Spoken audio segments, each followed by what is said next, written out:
करता हूं, क्योंकि संस्था जिस रूप में भी बड़ी होगी उसका मूल्यांकन तभी अच्छा होगा जब हमारे कवि बेहतर आने वाले दिनों में करेंगे। और हमें यह सुखद अनुभूति है कि अब तक जितने कवियों को हम लोगों ने पुरस्कृत किया है उन सारे कवि, एकाध कवियों को अगर छोड़ दें तो आज राष्ट्रीय स्तर पर अपनी एक युवा कवि के रूप में पहचान बना चुके हैं। और यह हमारे संस्थान के लिए बहुत गर्व की बात है कि हमने हमारा, खासकर हमारे निर्णायक मंडल का मैं बहुत आभार व्यक्त करता हूं उनका कि उन्होंने ऐसा चुनाव किया जिससे कि यह संस्था निर्मित हो सकी। संचालन कर रहे हमारे बड़े भाई अमरजीत राम का मैं स्वागत करता हूं। इसके साथ ही सब हमारे अग्रज जो अभी काशी हिंदू विश्वविद्यालय में अध्यापक हो रहे हैं, और हम जब भी बातचीत होती थी तो ये सब ऐसा भी लगता है जब एक कार्यक्रम होता है कि मंच और मचान दोनों का एक संधि बिंदु इस कार्यक्रम में आकर जुड़ जाता है, कि जहाँ की मंच और मचान दोनों एक साथ ये कहिए कि संवाद धर्मिता को अपना आगे बढ़ाते हैं।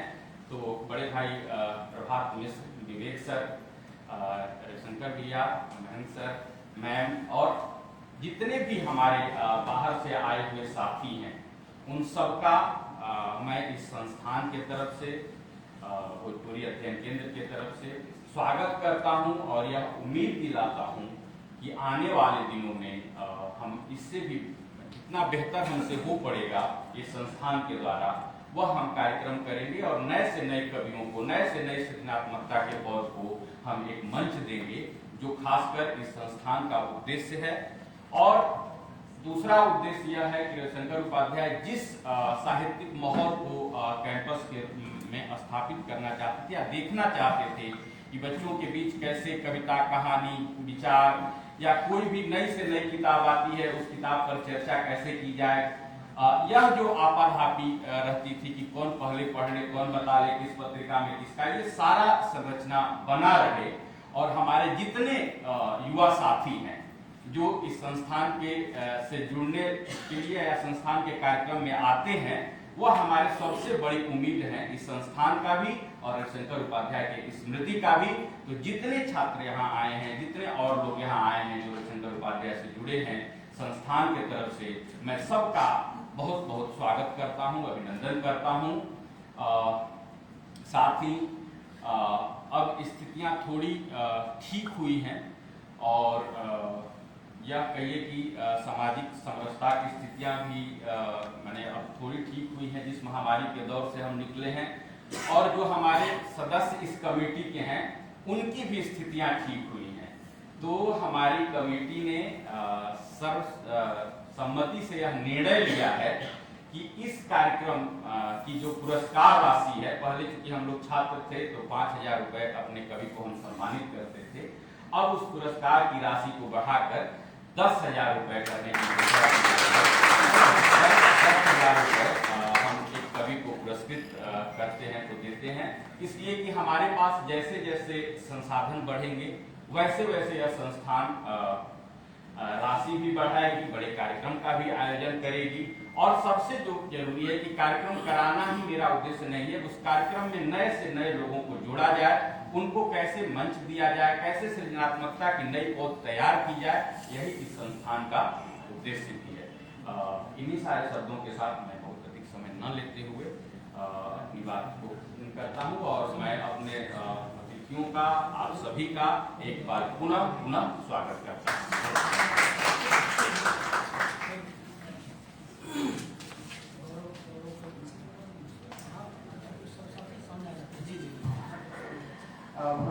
आभार बंशीधर उपाध्याय जी का स्वागत वक्तव्य के लिए। मैं मंच पे बैठे अतिथियों से आग्रह कर रहा हूँ कि कवियों का सम्मान करें और साथ में सम्मान करें।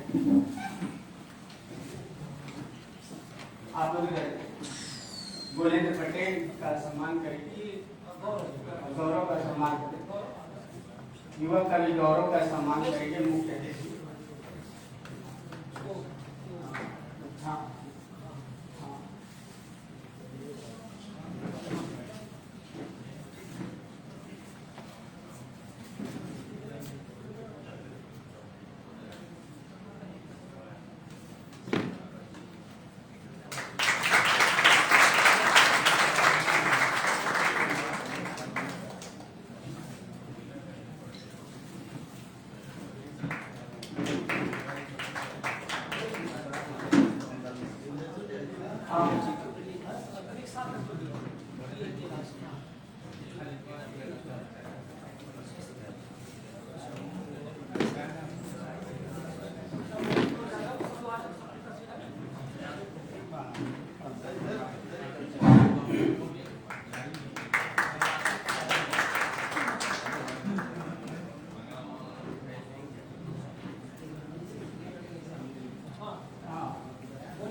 बुलंद पटेल, युवा कवि बुलंद पटेल के स्वागत और सम्मान और पुरस्कार के लिए मैं गुरुवर प्रोफेसर शिवका शुक्ल जी से आग्रह कर रहा हूँ कि युवा कवि बुलंद पटेल को सम्मानित करें।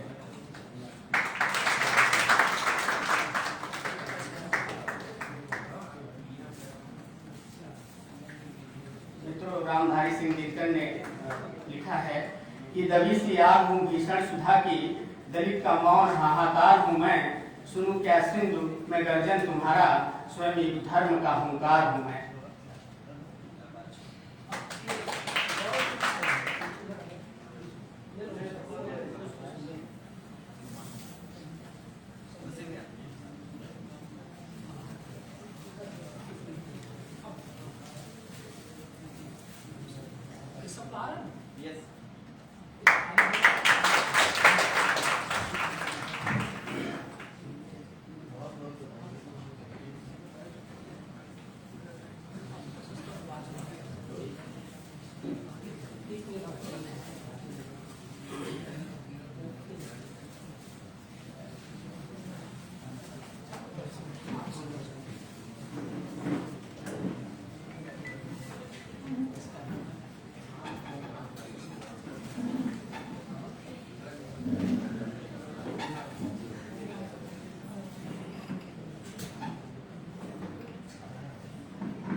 जैसा कि आप लोग को पता है कि इस सम्मान में एक शपथ पत्र भी दिया जाता है, प्रशस्ति पत्र भी दिया जाता है और साथ में जो है कि तमाम प्रकार के जो पुष्प और स्वाल वगैरह के साथ ही सम्मानित किया जाता है। तो मैं जो है कि डॉक्टर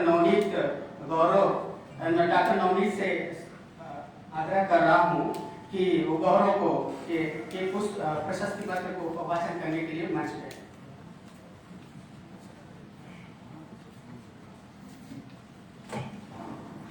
रविशंकर उपाध्याय स्मृति संस्थान की ओर से पुरस्कृत इन दोनों युवा कवियों को एक बार पुनः बहुत बहुत बधाई और शुभकामनाएं।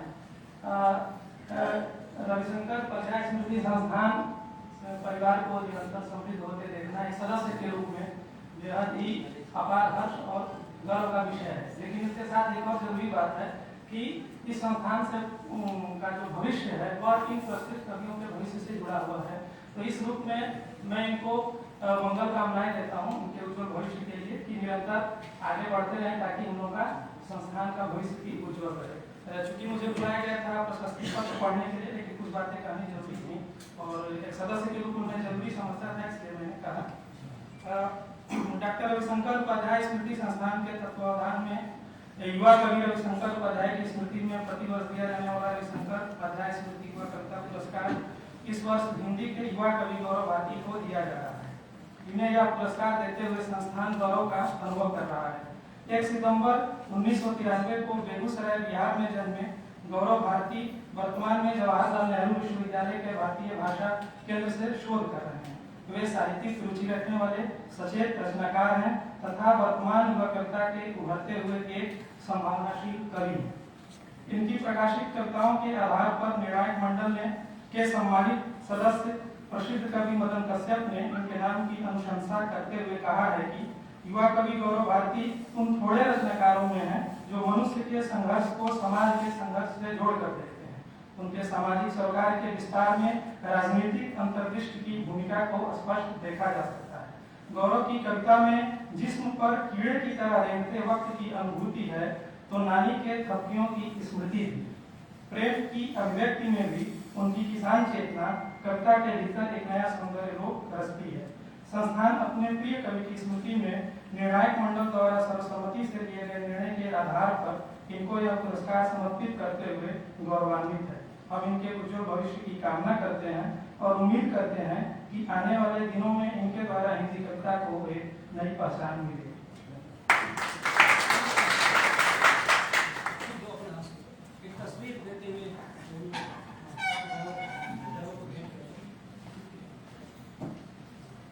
गौरव भारती को प्रशस्ति पत्र भेंट करते हुए डॉक्टर नवनीत। इसी क्रम में दूसरे युवा कवि के प्रशस्ति वाचन के लिए मैं डॉक्टर विजय कुमार जी को सादर आमंत्रित करता हूँ कि वो आए।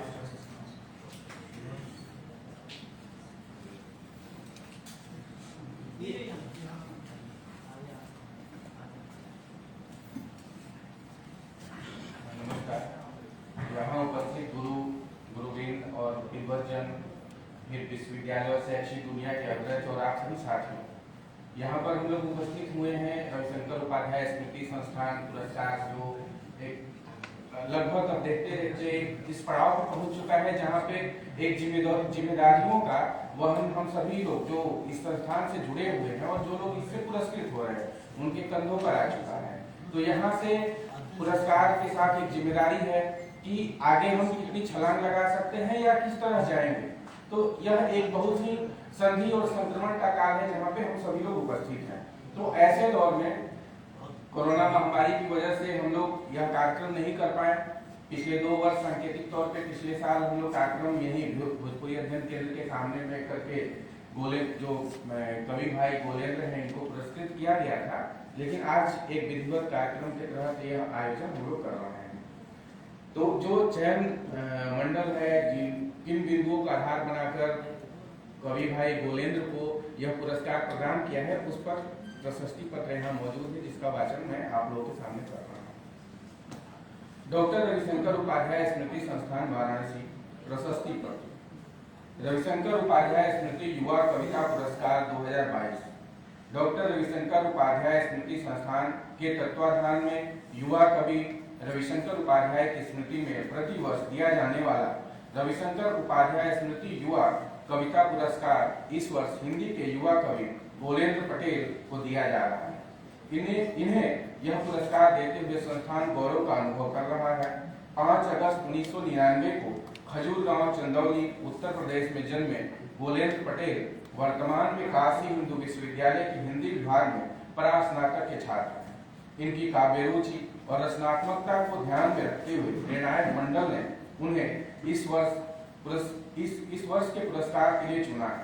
इनकी प्रकाशित कविताओं के आधार पर निर्णायक मंडल के एक सम्मानित सदस्य महत्वपूर्ण कवि श्री प्रकाश शुक्ल ने इनके नाम की अनुशंसा करते हुए कहा है कि गोलेंद्र पटेल युवतर पीढ़ी के कवियों में एक समर्थ एवं ऊर्जावान कवि के रूप में अपनी कविताओं से चकित करते हैं, जिनके यहाँ एक असहाय आदमी का दुख तो है, लेकिन इस दुख पर विजय पाने की आकांक्षा भी। उनकी कविताओं की भावभूमि व भाषा हिंदी कविता में धूमिल की याद दिलाती।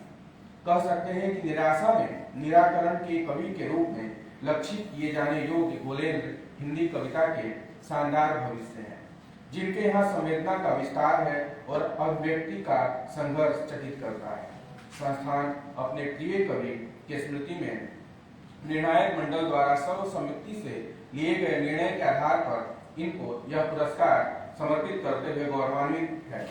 हम इनके उज्जवल भविष्य की कामना करते हैं और उम्मीद करते हैं कि आने वाले दिनों में इनके द्वारा हिंदी कविता को एक नई पहचान मिलेगी। धन्यवाद।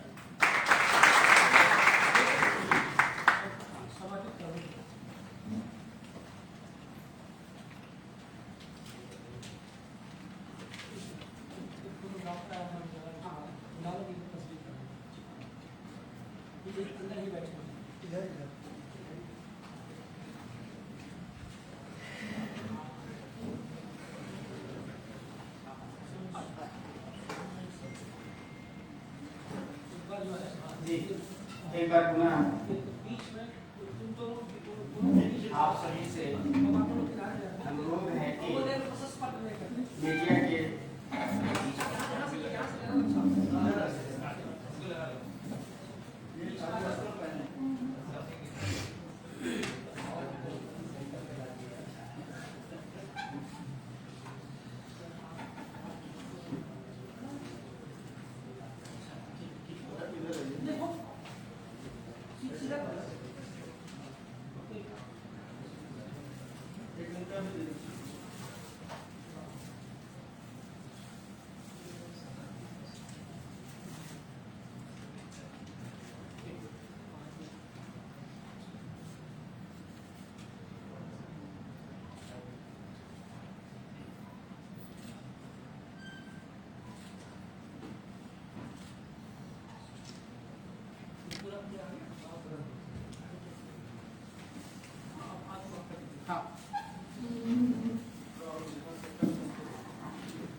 क्रम को आगे बढ़ाते हुए अब सम्मानित कवियों का आत्मवक्तव्य होना है, तो मैं सबसे पहले युवा कवि गोलेंद्र पटेल को उनके आत्मवक्तव्य के लिए सादर आमंत्रित करता हूं और साथ ही उनसे आग्रह करता हूं कि इसी लगे हाथ 2 छोटी कविताएं भी अपना प्रस्तुत करें।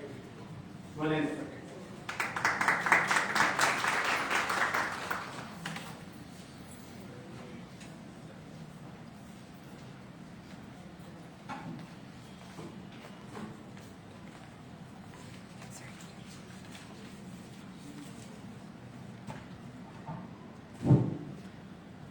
धन्यवाद सर।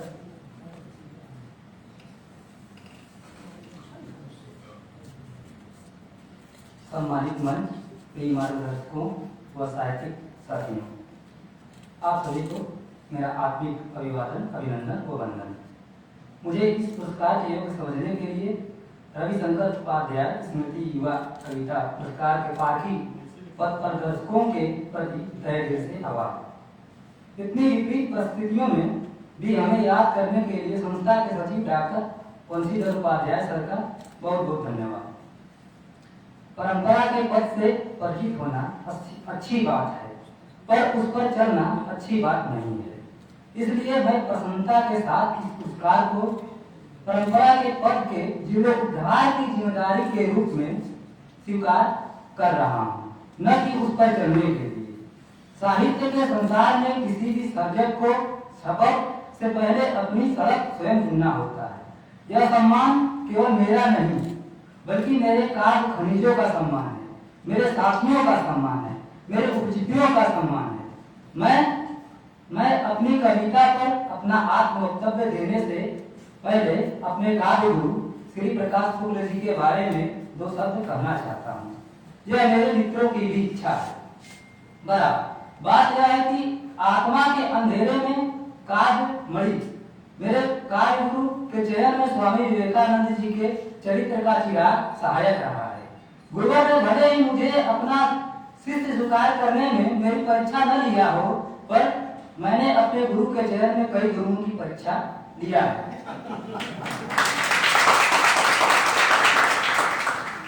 साथियों, यह ऐसा समय है कि हर चौराहे पर आपको परंपरा के प्रदर्शक मिल जाएंगे, जिन्हें खुद कविता की समझ नहीं है। वे अपने को इस तरह प्रस्तुत करेंगे जैसे वे आज के रामानंद हैं और आप उनके खिलाफ वो करिए। लेकिन याद रखिएगा, यह समय गुरु और शिष्य दोनों के लिए चुनौती व संघर्ष का समय है। दोनों को अच्छा चाहिए। गुरु को अच्छा शिष्य चाहिए और शिष्य को अच्छा गुरु चाहिए। मैं इस मामले में अपने को सौभाग्यशाली मानता हूँ कि जैसा गुरु मैं चाहता था वैसे ही मैं श्री प्रकाश शुक्ल और यहाँ उपस्थित मेरे प्रिय मार्गदर्शक अंतर्राष्ट्रीय काशी घाट विश्वविद्यालय के कुलपति प्रोफेसर विजयनाथ मिश्रा जी के व्यक्तित्व से आपको परिचित हैं। मुझसे लोग अक्सर पूछते हैं कि तुम श्री प्रकाश शुक्ल जी पर इतनी कविताएं क्यों लिखते हो, तो मैं उत्तर में कहता हूँ कि इसका उत्तर आज के समय में नहीं है। इसके लिए आपको मध्यकाल के संत कवियों के पास जाना पड़ेगा, वही इसका उत्तर देंगे आपको। मुझसे जब प्रिय प्रदर्शक प्रोफेसर कमलेश वर्मा सर ने सप्तराशि पत्रिका के लिए पहली बार आत्मसत्य मांगा तो मैं थोड़ा घबरा गया, लेकिन डॉक्टर कमलेश वर्मा सर ने साहस दिया तो मैंने डायरेक्ट उनके ईमेल पर जाकर अपने मन में जो भी अपने बारे में आया अपनी कविता के बारे में लिख डाला, जो सप्तराशि में है। ऐसे ही कुछ घटनाएं प्रिय मार्गदर्शक सुभाष राय सर के साथ भी होती है। वे भी कहते हैं कि अपना आत्मकथ्य दो, तो डायरेक्ट लिखता हूँ, मतलब डायरेक्ट ईमेल पर। मेरे सभी मार्गदर्शक समाज भी हैं, इसमें वह प्रेम वात्सल्य के सागर है। मुझे शैशवावस्था में पिता का प्यार या स्नेह नहीं मिला, लेकिन मेरे मार्गदर्शकों ने मुझे उसकी कभी कभी महसूस होने नहीं दिया। रही बात कविता की, तो कविता आत्मा की औषधि है। कविता आत्मा की औषधि है, अर्थात संवेदना की संजीवनी है कविता। उसमें अपने भूगोल, अपनी जमीन की मिठास और महक होती है। कविता में गांव से लेकर शहर तक की एक यात्रा है। उसमें लोक जीवन से विलुप्त हो रहे शब्दों को बचाने की उदात्त उम्मीद है। और एक बात, पिछले साल के आत्मवक्तव्य से उद्धृत करूं तो चेतना का चित्र संकेत धर्मिता के साथे में प्रस्तुत करने वाली शक्ति है कविता। कविता मानवीय प्रकृति की प्रक्रिया का प्रदीप है जिससे जिंदगी ज्योतिर्मय होती है। बहुत बहुत धन्यवाद।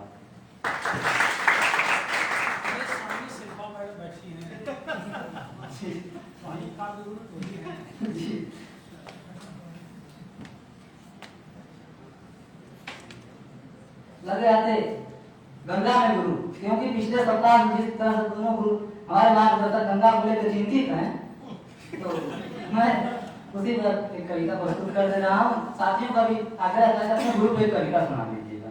तो जी वागंत में भी है, साथी में भी है। शीर्षक है गंगा में गुरु। बांध खुलने पर नदी लागती है लक्ष्मण रेखा, और पगहा टूटने पर पशु, पर पथ का नियम तोड़ने पर टूटता है पैर। खैर गंगा में फंसे हैं मेरे गुरु, जैसे सब फंसे हैं गंगा के मानस पुत्र। वे भी फंसे हैं ठीक वैसे, फंसना बस नियति हो जैसे। वे भी फंसे हैं ठीक वैसे, फंसना बस नियति हो जैसे।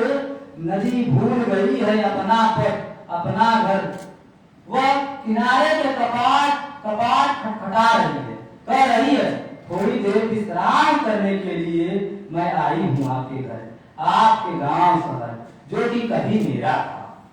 दुख के दरवाजे से झांक कर लोग स्वागत कर रहे हैं नदी का। नदी हमारी माँ है, नदी हमारी माँ है जो सुना रही है अपनी व्यथा कथा काशी के एक कवि को। जी हाँ, सही प्रकाश शुक्ल को। जहाँ एक वाक्य पूरा होने से पहले ही दूसरा आंसू टपक रहा है गंगाधार, जिसमें शामिल है तमाम लोगों के दुख और सृष्टियां। अगले कविता का शीर्षक है बारिश के मौसम में ओस नहीं आंसू गिरते हैं। बारिश के मौसम में ओस नहीं आंसू गिरते हैं। एक किसान मुसलधार बारिश में बाएं हाथ में छाता थामे दाएं में लाठी मौन जा रहा था मेरे पर। मेरी थी लड़खड़ाते समझते अंततः गिरते ही देखा एक शख्स घाट पर पड़ा है। उसने उठाया और पीछे खड़े कवि को दे दिया। उसने उठाया और पीछे खड़े कवि को दे दिया। कवि ने शब्द लेकर कविता दी। उसने उस कविता को एक आलोचक को थमा दिया। आलोचक ने उसे कहानी कहकर पुनः एक किसान के पास पहुंचा दिया। आलोचक ने उसे कहानी कहकर पुनः एक किसान के पास पहुंचा दिया। उसने उस कहानी को एक आचार्य को दिया। आचार्य ने निबंध कहकर वापस लौटा दिया। अंत में उसने उस निबंध को एक नेता को दिया। अंत में उसने उस निबंध को एक नेता को दिया। नेता ने भाषण समझकर जनता के बीच दिया। जनता रो रही है, किसान समझ गया ये आकाश से गिर रहे पूर्वजों के आंसू हैं जो कभी किसी मेड़ पर भूख से तड़प कर मरे हैं। बारिश के मौसम में ओस नहीं आंसू गिरते हैं। बहुत बहुत धन्यवाद।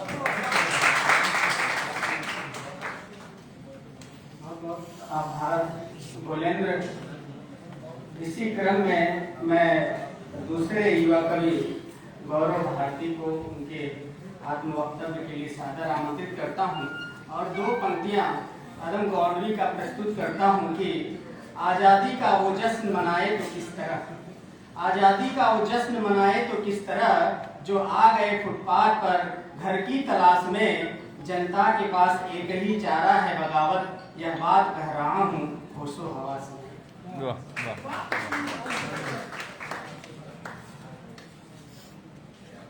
बहुत बहुत शुक्रिया आदरणीय मंच। मैं बहुत लोगों से पहली बार मिल रहा हूँ तो क्षमा कीजिएगा, मुझे बहुत लोगों के नाम याद नहीं। मैं सीधे अपने आत्म वक्तव्य पे आता हूँ। अपने इस आत्म वक्तव्य में मुझे नहीं मालूम मैं क्या कहूँ। मैं जानता हूँ बहुत कुछ कहने के बाद भी बहुत कुछ है जो छूट जाएगा। यह अक्सर होता है, होना भी चाहिए ताकि कहने सुनने की गुंजाइश बनी रहे। मैं अपने इस वक्तव्य में समाज के उस व्याकरण के खिलाफ जाना चाहता हूँ जहाँ मनुष्य महज एक भीड़ का हिस्सा है। इस भीड़ से अलग हमें अपनी आत्मा को बचाए रखना उतना ही जरूरी है जितना जरूरी है सांस लेना। मैं उस प्रायोजित एजेंडे के विरुद्ध जाना चाहता हूं जो नागरिक को उत्पाद की तरह इस्तेमाल करना चाहता है। साल दर साल मैं बीतता जा रहा हूं, रिक्तताएं बढ़ती जा रही हैं, उदासी हर रोज अखबार के पन्नों में बाशी शय की तरह मिलती है, जंगल खत्म होते जा रहे हैं। मैं जिस शहर में रहता हूँ वहाँ कबूतरों के रहने के लिए भी जगह नहीं।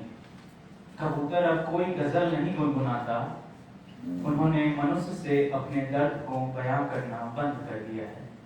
इस बात का मुझे खेद है। हमें उन संभावनाओं की ओर आंख उठाकर देखना चाहिए जहां से एक बेहतर कल का निर्माण हो सके। लिखना मेरे लिए एक थेरेपी की तरह है। मैं लिखता हूँ क्योंकि मन का भार हल्का हो जाता है। इसे मैं एक यात्रा की तरह देखता हूँ जिसमें एक यात्री अपनी अनुभूतियों और सहानुभूतियों को साथ लेकर चलता है और खुद को भाषा में अभिव्यक्त करता है। साहित्य या कला एक जिम्मेदारी का काम है। इस जिम्मेदारी को समझना और अपने समाज से जो आप लेते हैं उसे बेहतर तरीके से उस समाज को लौटाना एक महत्वपूर्ण काम है। कला हमें संस्कारित करती है, परिमार्जित करती है और एक नजरिया देती है। कला संतरास के क्षणों में हमें संभालती है। आप इसे ऐसे समझें कि लिखते हुए मैं संभलता हूँ। मेरे लिए लिखना खुद से प्रेम करने जैसा है। यह आत्मसंवाद की एक प्रक्रिया है। मेरे लिए यह तस्दीक जरूरी है कि मैं जिंदा हूँ। मेरे पीढ़ी के बहुत साथी हैं जो बहुत अच्छा लिख रहे हैं। उन्हें पढ़ते हुए मुझे सुखद आश्चर्य होता है और एक तसल्ली होती है कि कविता जिंदा है। जैसा कि मैंने कहा, लिखना मेरे लिए एक यात्रा की तरह है। इस दृष्टि से मैं हमेशा एक यात्री बना रहना चाहता हूँ।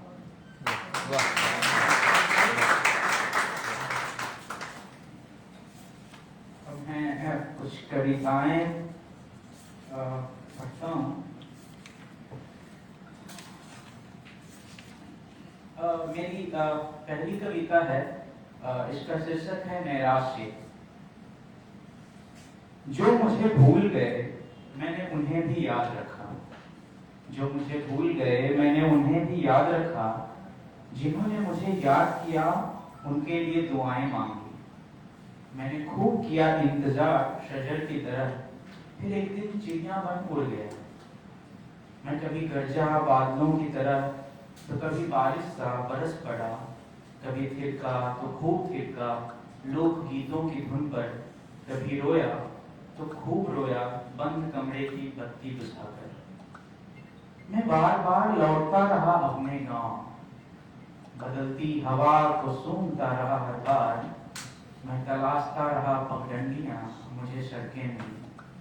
मैं ढूंढता रहा घर, मुझे दीवारें मिली। मैं चल पड़ा दक्षिण की दिशा में संभावनाएं तलाशते हुए। जहाँ एक नदी थी वहाँ अब रेत है, जहाँ उम्मीद थी वहाँ आपदा है। मैं किस मुंह से देखूं अपना चेहरा आईने में कि मैं जो हूँ वह मैं नहीं हूँ, कि मैं जो था वह नहीं रहा शेष। मेरा वजूद पड़ा है शमशान में टूटे बिखरे घरे सा। मुझे देखना हो तो कोई गुजरा हुआ गांव देखो। मैं बस भी गया तो कैसे होगा बसर। शिकस्ता कश्ती को अब किस बात का डर। डूबना तय है डूबना, कैसे होगा बसर। दीवारें मुझे पाट देना चाहती हैं, आकाश मुझे निगल जाना चाहता है। हवा दबा देना चाहती है मुझे, आग जला देना चाहती है मुझे। चीखें भर गई हैं मेरे भीतर इस कदर कि मैं खुद को छूता हूँ तो मेरे कान बजने लगते हैं। ओ मेरी पृथ्वी, मुझे अपनी गोद में लो। मैं सोना चाहता हूँ थोड़ी देर, कि जहाँ इंतजार है वहाँ सन्नाटा है, कि जहाँ आकाश है वहाँ अंधेरा है, कि जहाँ मैं हूँ वहाँ कुछ भी नहीं है। अगली कविता इसका शीर्षक है तुम्हारे साथ थोड़ा मनुष्य हुआ मैं। तुम्हारे साथ तुम्हारा शहर अपना सा लगा, तुम्हारे साथ तुम्हारा शहर अपना सा लगा। तुम्हारे साथ मैंने जाना कि शहर को जानना हो तो शहर में बहती नदी को जानना चाहिए। नदी की रेत में शहर की आदिम कथाएं दबी होती हैं। तुम्हारे साथ मैंने समझा कि शमशान वह जगह है जहाँ सिर्फ देह नहीं जलता, आग की लपट और दुर्गंध की सानी में भविष्य की कई योजनाएं भी राख हो जाती हैं। मैंने समझा कि अच्छी सड़कें भ्रम पैदा करती हैं, अन्न नहीं। अच्छी सड़कों के सहारे पहुंचा जा सकता है बहुत दूर बहुत जल्दी, मगर अच्छी सड़कों के सहारे जीवन नहीं सुधरता बहुत दूर बहुत जल्दी। मैंने समझा कि जीवन में अपरिहार्य जैसा कुछ भी नहीं होता। यह मनुष्य है जो अपनी प्राथमिकताएं तय करता है, लाभ देखता है, सीढ़ियां चढ़ता है और बिसरते जाता है पुराना सब कुछ। तुम्हारे साथ मैंने तुम्हें जाना, तुम्हारे साथ मैंने समझा खुद को भी। तुम्हारे साथ थोड़ा और मनुष्य हुआ मैं, तुम्हारे साथ हुआ थोड़ा और जिम्मेदार। और एक आखिरी छोटी सी कविता साथ में जारी चाहूंगा। इस कविता का शीर्षक है हादसा। मेरे साथ प्रेम कम उसकी स्मृतियां ज्यादा रही, मेरे साथ प्रेम कम उसकी स्मृतियां ज्यादा रही। प्रेम जिसका अंत मुझ पर एक हादसे की तरह बीता, मुझे उस हादसे पर भी प्रेम आता। शुक्रिया।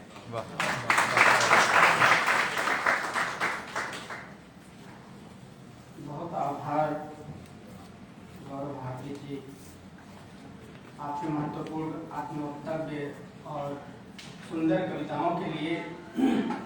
साथियों, इस क्रम में दोनों सम्मानित कवियों पर बातचीत रखनी है और दो महत्वपूर्ण आलोचक।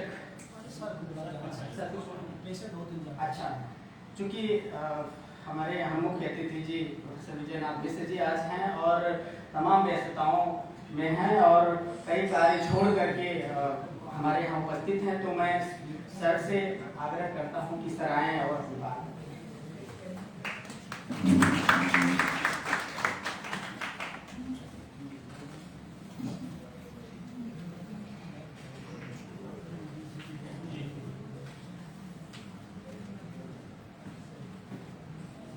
आदरणीय प्रोफेसर श्री प्रकाश शुक्ल सर, सम्मानित मंच, सम्मानित फैकल्टी मेंबर्स, छात्र छात्राएं और सबसे महत्वपूर्ण फाउंडेशन के संयोजक डॉक्टर उपाध्याय, एक ऐसी अनुभूति मुझे आज हुई जहाँ अपने पूर्व छात्र के स्मृति में इतना बृहद आयोजन और उसमें भी एक ऐसे सम्मान जिसमें जो नए सृजन करते हुए नए युवा कवि को सम्मानित करके जीवन के इस शुरुआती दौर में उस सम्मान का जो महत्व है वो एक पूरे लाइफ में नई ऊर्जा भर देता है।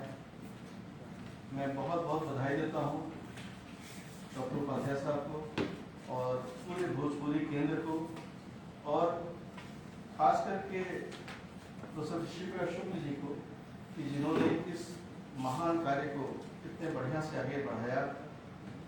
मैं आज ही जाना कि पूरे देश से लोग आए हुए हैं, शिलोंग से, दिल्ली से और तमाम जगह जगह से सारे रविशंकर जी के साथी मित्र।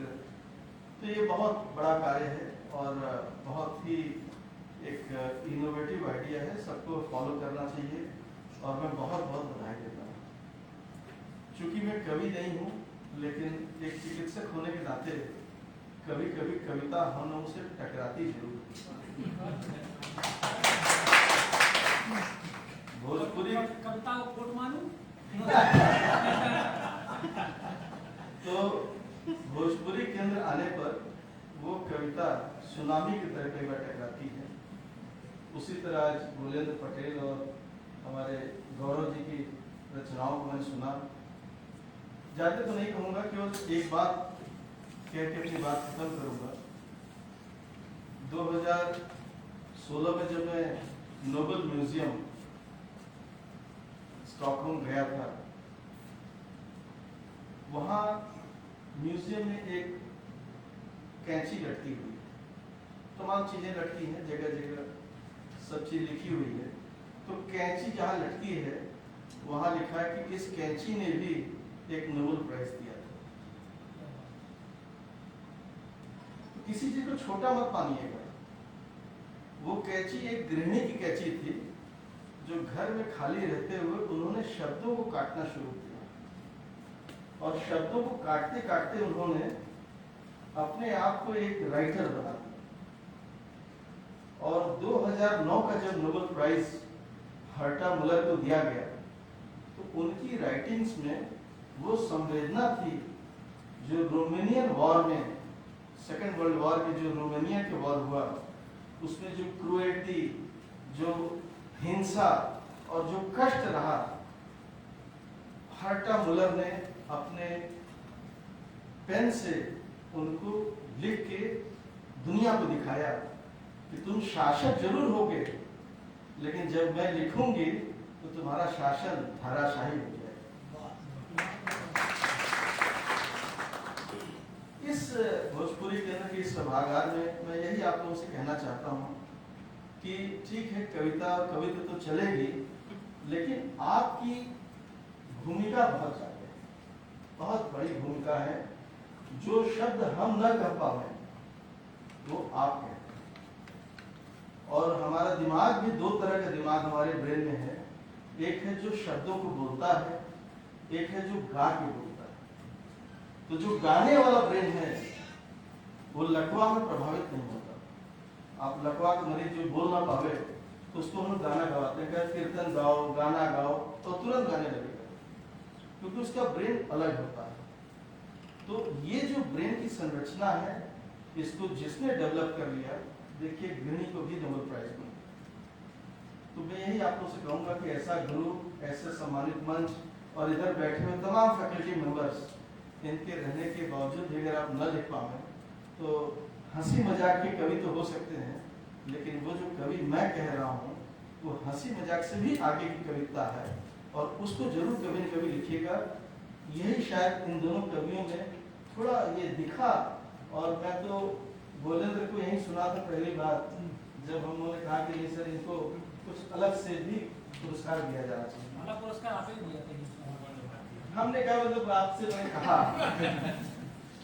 और आज गौरव को भी जब मैंने सुना तो गौरव की कविताओं में बहुत दर्द है और बहुत गहराई है। मैं दोनों को बहुत बहुत बधाई देता हूँ। जहाँ तक 80 की बात है, हम 80 के रहे वाला है, वो 80 के रहे वाला हूँ, क्योंकि लोग कहना डी बाबा, इन लोग क्यों कहे चाहते हैं कि 80 का आदमी है 1000 डी लेके चलेगा, एक डी नहीं रहेगा। 80 की आंख में 1000 डी बसेला। तो जब तो के देखी तो एक्सरे तो बाद में है, तुम्हारे खाखा पड़े खींच के 80 हो, 80 के इंसान, 80 के जो डिग्री हो, ओके सादर प्रणाम करे चाहे। एक भी 80 का आदमी जहाँ बैठल हो, एक मतलब वहाँ समाजवाद और वहाँ पूरा फ्रीडम है बोले का, कोई कोई रोकले नहीं हुए, जगह बोले का बोला, दम हो तो बोला, नहीं दम हो तो चुपचाप बैठ गया। तो मैं बहुत बहुत बधाई देता हूँ। और रविशंकर जी के इस केवल एक चीज हमें खली कि रविशंकर जी का एक चित्र भी रहता, तो हम लोग थोड़ा उनको माल्यार्पण करते, थोड़ा उनको प्रणाम करते। 12 जनवरी को हर वर्ष होता था, क्योंकि हर वर्ष घाट वॉक का जो अंतर्राष्ट्रीय घाट वॉक का वार्षिकोत्सव का डेट है, हरदम रविशंकर जी की जयंती के तय होने के बाद ही फिर तय होता था। तो वही हम लोग याद करते हैं। रविशंकर जी जहाँ भी हों, हम लोग उनको सादर नमन करते हैं। आप सब लोगों को बहुत बहुत धन्यवाद सर, आपको बहुत बहुत धन्यवाद और सादर नमन।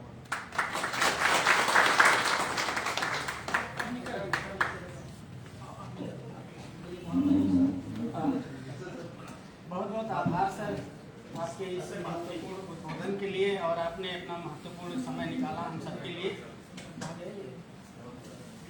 अब जो है कि दोनों कवियों पर वक्तव्य होना है, उनकी कविताओं पर, उनकी रचनाओं पर।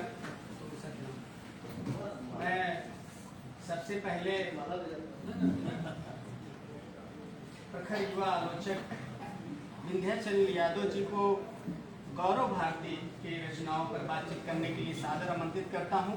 माहौल थोड़ा गंभीर हो गया है और बहुत शांति है, तो मैं दो पंक्तियां बीच में एक दो पंक्तियां सुनाता रहूंगा कि परिंदों को मंजिल मिलेगी हमेशा, ये फैले हुए उनके पंख बोलते हैं। परिंदों को मंजिल मिलेगी हमेशा, ये फैले हुए उनके पंख बोलते हैं। वही लोग रहते हैं खामोश अक्सर, जमाने में जिनके हुनर बोलते हैं।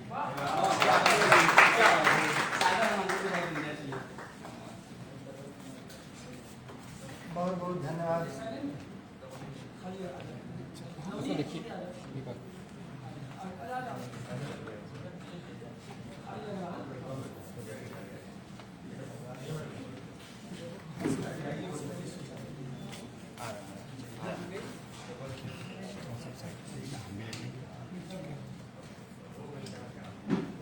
नहीं आएगा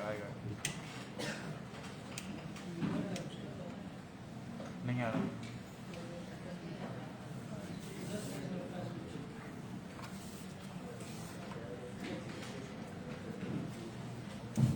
हाँ आ गया, ठीक। बहुत बहुत धन्यवाद संचालन कर रहे हमारे बड़े भाई और हिंदी के महत्वपूर्ण युवा कवि अमरजीत राम जी। मंच पर उपस्थित कार्यक्रम की अध्यक्षता कर रहे गुरुवर श्री प्रकाश शुक्ल, हमारे बड़े भाई महत्वपूर्ण हिंदी के महत्वपूर्ण आलोचक प्रोफेसर कमलेश वर्मा जी, इस कार्यक्रम के संयोजक और रविशंकर उपाध्याय संस्थान के जो है संयोजक हमारे छोटे भाई बंशीधर उपाध्याय जी। आज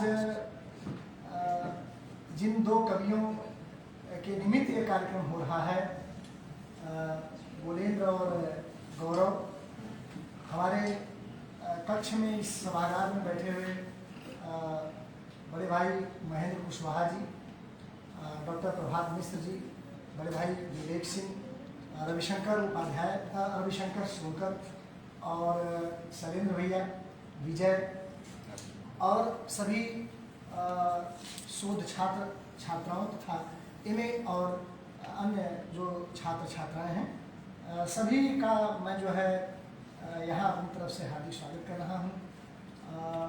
सबसे पहले तो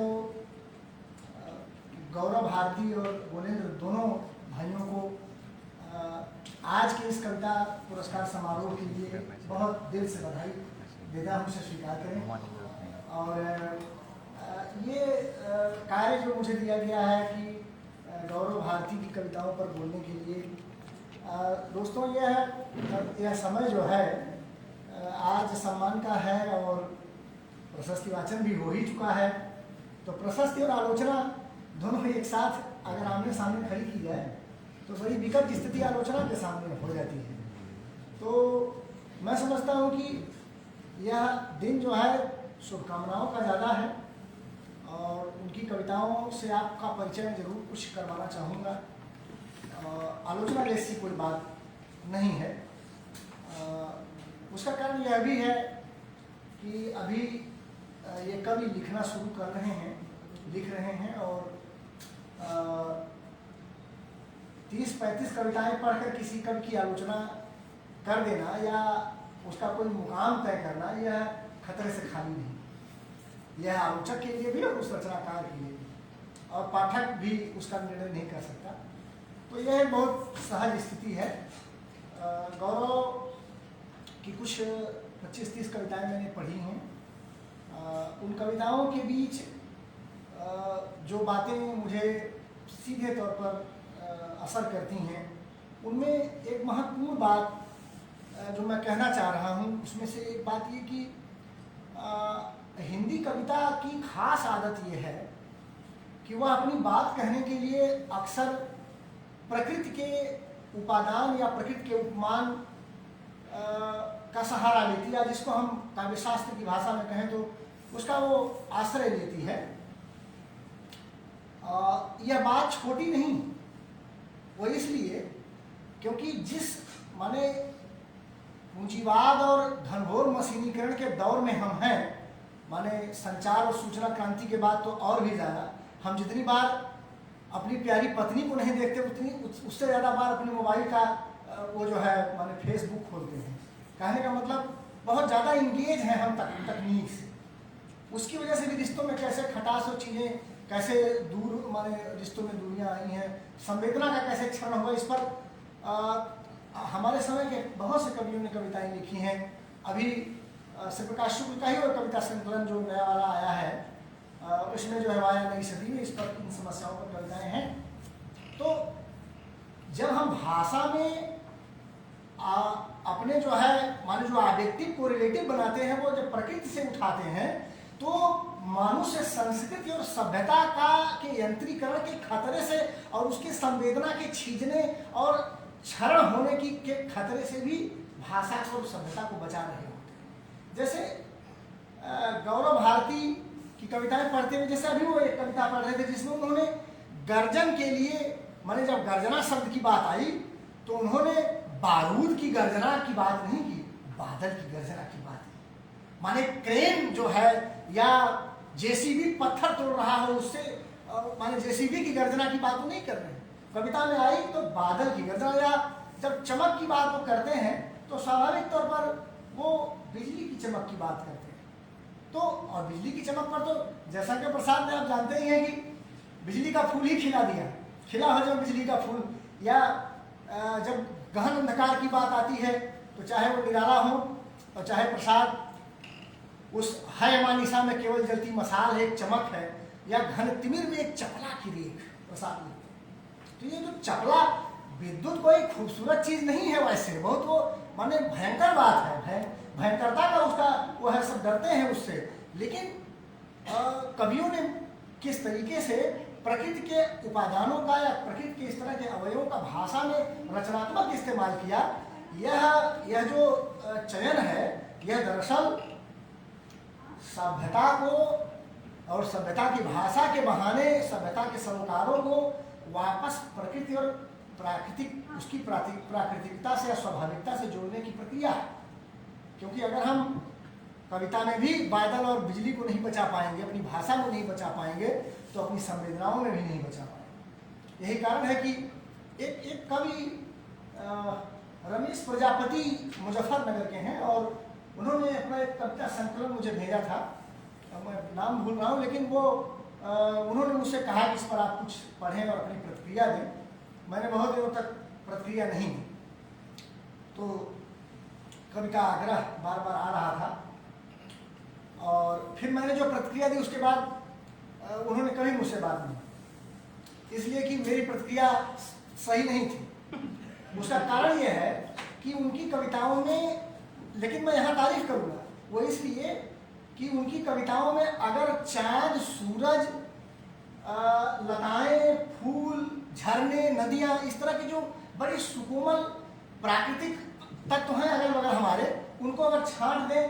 तो कहीं कविता नहीं थी। मैंने इन्हीं चीज़ों से कविता बना पा रहे तो एक पूरा कविता संकलन उनका है। तो साथियों, गांव देश की भाषा ले लें, गांव देश के उपमान ले लें, प्रकृति के उपमान ले लें, आप सहज कवि बन जाएं।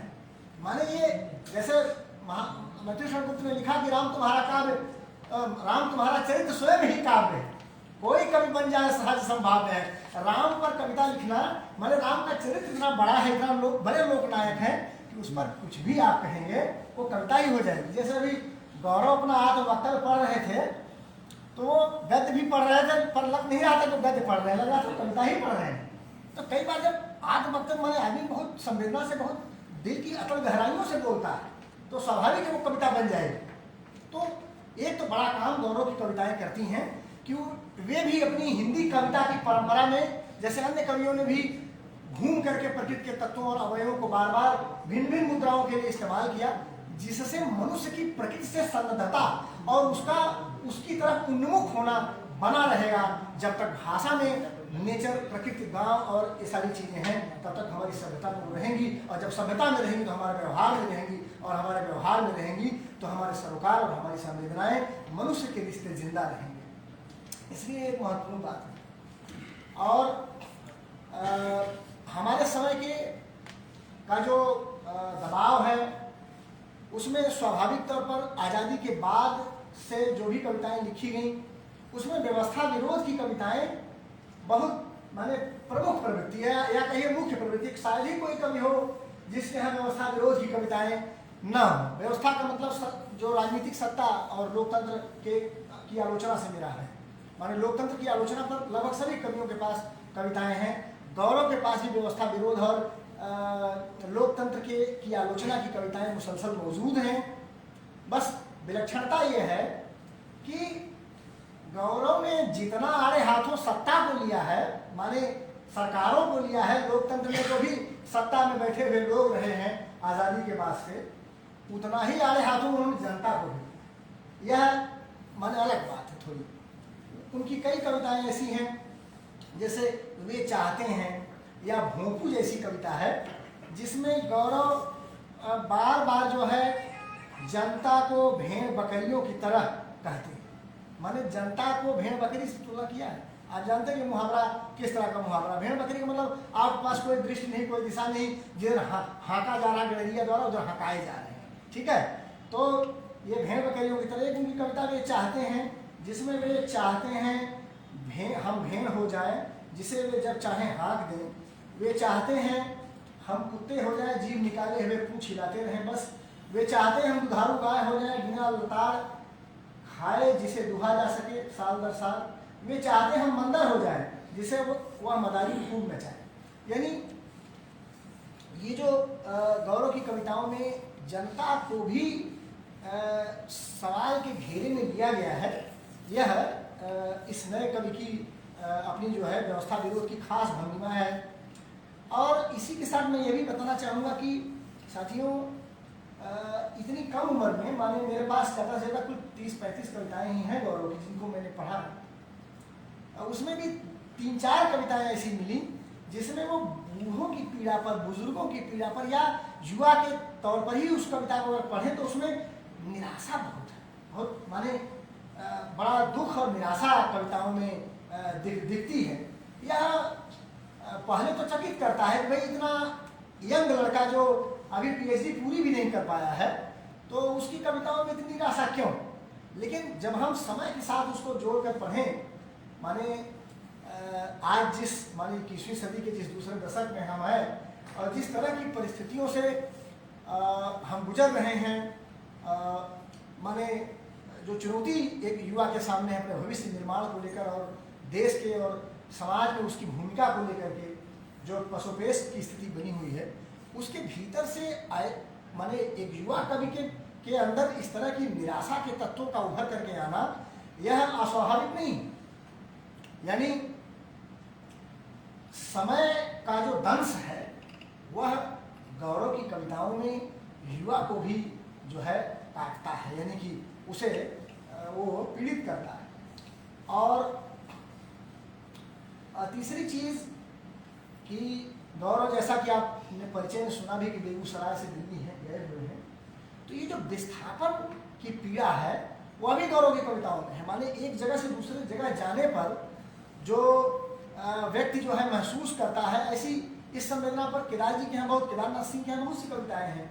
उस परंपरा में अगर हम देखेंगे तो गौरव के यहाँ भी इस तरह की कविताएं मौजूद हैं, जिसमें गांव और शहर के परस्पर जो है क्या नाम है अंतर संघर्ष हैं, और भाग भाग के मन उलट उलट के वो गांव की तरफ जाता है। एक शहर में रहने वाले व्यक्ति का मन जो है गांव से जहां उसकी जो है जड़ें नहीं हैं। इसके लिए राजेश जोशी का एक लेख है ज्ञानेंद्र पति पर, वो जो राजेश जोशी की किताब है, हाँ उसी में कि हाँ एक कविता नोटबुक में उसी में जो है वो लाइन आती है कि ज्ञानेंद्र पति दूसरी नागरिकता की कवि। ये माने एक तरह से टर्मोलॉजी है। दूसरी नागरिकता का मतलब ये है कि हालांकि इससे गांधीपति ने बहुत इनकार किया, मैंने उस पर बोला भी है। दूसरी नागरिकता इस संदर्भ में कि जैसे आप जहाँ के रहते हैं उखड़ करके दूसरी जगह रोपा जाते हैं, हम सभी उसी तरह हो रहे हैं। यह आधुनिक जीवन की माने एक तरह से त्रासदी भी है, जरूरत भी है। विकास तो स्वाभाविक तौर पर आपको माने बिखेरेगा, अगर बिखेरेंगे नहीं तो विकास कैसे करेंगे? डेवलपमेंट की ये बहुत माने अनिवार्य शर्त है, माने बटना पड़ता है। तो एक जगह से उखड़ कर जब दूसरी जगह आप जाते हैं, जैसे बनारस आ गए झारखंड से, तो वो कहते हैं कि उनकी कविताओं में बनारस ज़्यादा गाढ़ा हो जाता, ज़्यादा गजीन हो जाता, ज़्यादा बनारस की सांस्कृतिक विरासत जो है उभर करके आती है। वो झारखंड और उनका गांव बहुत पीछे छूट जाता है। लेकिन केदार जी ऐसे कवि नहीं थे। केदार जी बार बार बनारस और बलिया आते हैं अपनी कविताओं, माने वो दिल्ली के कवि नहीं हो पाए। उदार जैसी कविता केदार जी ने लिखी है। तो पहली नागरिकता माने जहाँ की आप वास्तव में हैं, दूसरी नागरिकता माने जहाँ जाकर रोजी रोटी के सवालों या तमाम अन्य सवालों के नाते आपको रचना बसना पड़ा। तो ये जो पहली नागरिकता और दूसरी नागरिकता के बीच की जो आवाजाही है, इस पीड़ा पर भी गौरव के पास कविताएं हैं। और जैसे एक कविता मैं उस पर नहीं पढ़ रहा हूँ, एक कविता पढ़कर मैं उनकी कविता की जो चाशनी है उससे मैं आपको अवगत कराना चाह रहा था। जैसे चांद पर ये कविता है, पहले कविता मैं आपके सामने रख रहा हूँ। मुझे मालूम है उछल कर चांद को छूने की कोशिश करता रहा हूँ मैं, मगर मुझे यकीन है एक दिन मेरी उड़ान इतनी लंबी होगी कि मैं उसका हाथ पकड़कर उसे जमीन पर ला सकूंगा।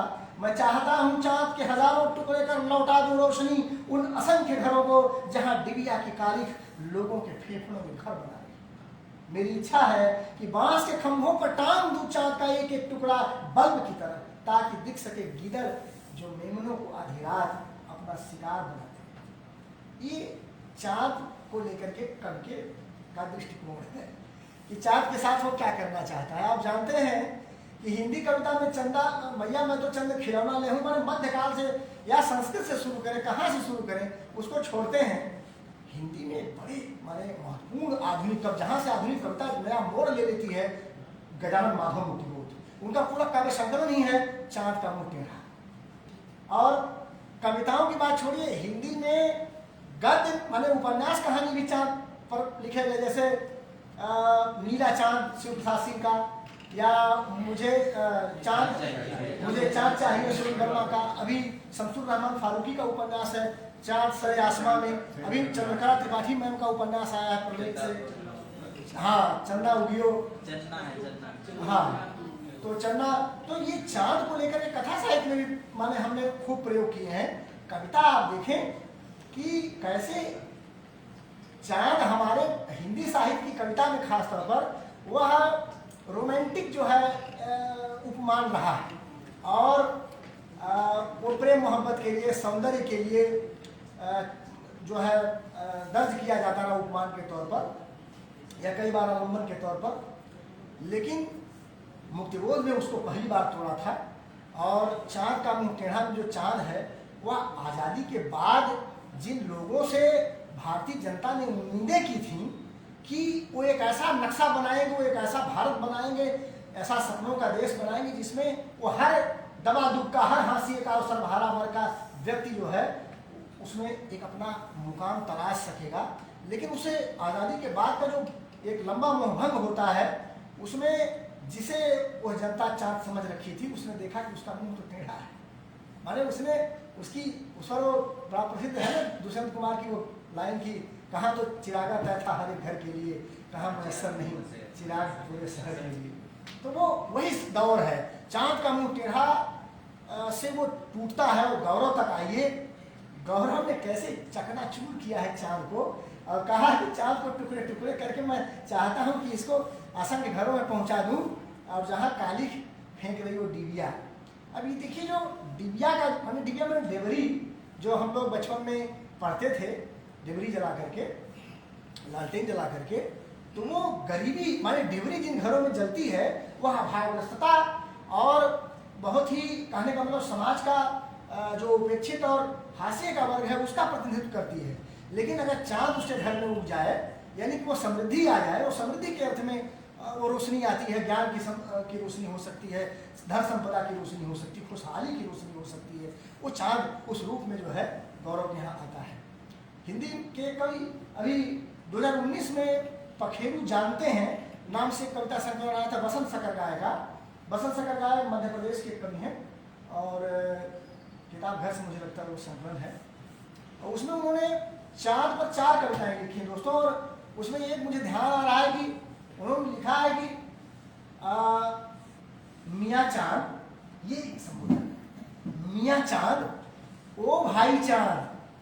अब चांद से इस बेतकफुल्ली से बातचीत करना और चांद को मियाँ चांद करना, ये बड़ा विशेषण, बहुत ही व्यंजक विशेषण इस्तेमाल किया है। वैसे भी जो माने मुसलमानी झंडे हैं या तमाम देश हैं उनके यहाँ चांद जो है बहुत माने उस पर रहता भी, और उनका पुनीत जो है जैसे हम सूरज से सारी चीज़ चलाते हैं, उनका पतरा जो होता है वो उससे चलता है चांद से। तो उसको माने आप देखें कि मियाँ चांद कहते हैं तो वो कोई सांप्रदायिक संदर्भ में नहीं कहते, वो किसी इस्लामिक अर्थ में नहीं कहते। वो जो हमारे गांव में मुसलमान हिंदू का एक साथ रहना उठना बैठना है, पंडित जी का, मियाँ जी का, और जो रोज की जो माने जरमी है और रोज की जो बोल चाल है, उसके भीतर से वो मियाँ चांद कहते हैं, हमारे उस मोहब्बत से कहते हैं। तो ये देखिए कैसे चांद मतलब चांद के साथ प्रयोग हिंदी कविता कर रही है। अभी ध्यान आ गया मुझे, गोलेंद्र की कल ही मैंने एक कविता पढ़ी फेसबुक पर जिसमें इसने लिखा है कि मेरा विद्यार्थी इसलिए इस भाषा का मैं प्रयोग कर रहा हूँ, वो आदत हो गई है मुझे, तो चूंकि आज इसका सम्मान समारोह तो थोड़ा आदर से नाम लेना चाहिए, मैं उसको नहीं चाह रहा हूँ। तो वो विद्यार्थी ना तो प्यार है, आदर क्या प्यार समझ लो। तो गोलेंद्र की कविता में आया कि बुद्ध पूर्णिमा का चांद गोया गाय की नाद में रो रहा है ना। आप बताइए कि बुद्ध पूर्णिमा का चांद, बुद्ध पूर्णिमा का मतलब आप ये समझ सकते हैं कि पूर्णवासी है, बैसाख की पूर्णवासी है। बैसाख माने फसल कटने का समय होता है और उस समय वो कहते हैं कि गोया ऐसा लगता है कि गाय की नाद में चांद रो रहा है। अब आप देखिए चांद का कैसा प्रयोग गोलेंद्र की कविता में। अब इसमें जो नाद है और गाय, ये देखिए जिसने अपने घर शाम के समय माने चांद उगते समय हाउदी नहीं झाड़ी होगी पशुओं की, हाउदी बच्चों माने नाद जो होती है, और उसमें दिन भर जब खाना सानी पानी खाने के बाद पशु वहाँ से टाल दिया जाता है, हटा दिया जाता है जहाँ वो बैठता है जाकर आराम करता है। तो मेरी घर में ड्यूटी थी, मैं लगभग 7-8 वर्षों तक हाउदी झाड़ा, माने मैं सबसे छोटा था तो मेरी ड्यूटी ये थी कि अब गोरू बांध गए ना, क्योंकि हमको मार देता बैल तो हम नहीं बांधते थे, तो हाउदी झाड़ने की मेरी जिम्मेदारी थी। तो बच्चों जब साथियों जब वो हाउदी झाड़ने जाएंगे आप तो आप देखेंगे लगभग 7-8 बज गया है और चांद उग आया है, ठीक है। तो हाउदी में भूसा वगैरह जो खा चुका होता है जानवर, थोड़ा पानी बच जाता है और उसमें चांद कई बार झलमलाता दिखता है, ठीक है। तो ये जो बिंब है कहाँ से कोई कवि पकड़ता है, इसे माने जो उपमान रचनाकार अपनी कविताओं में इस्तेमाल करता है, उसे पता चलता है उसका जीवन को लेकर और उसकी सामाजिकता को लेकर उसके सरोकार क्या है, वो कहाँ से उठ करके आ रहा है।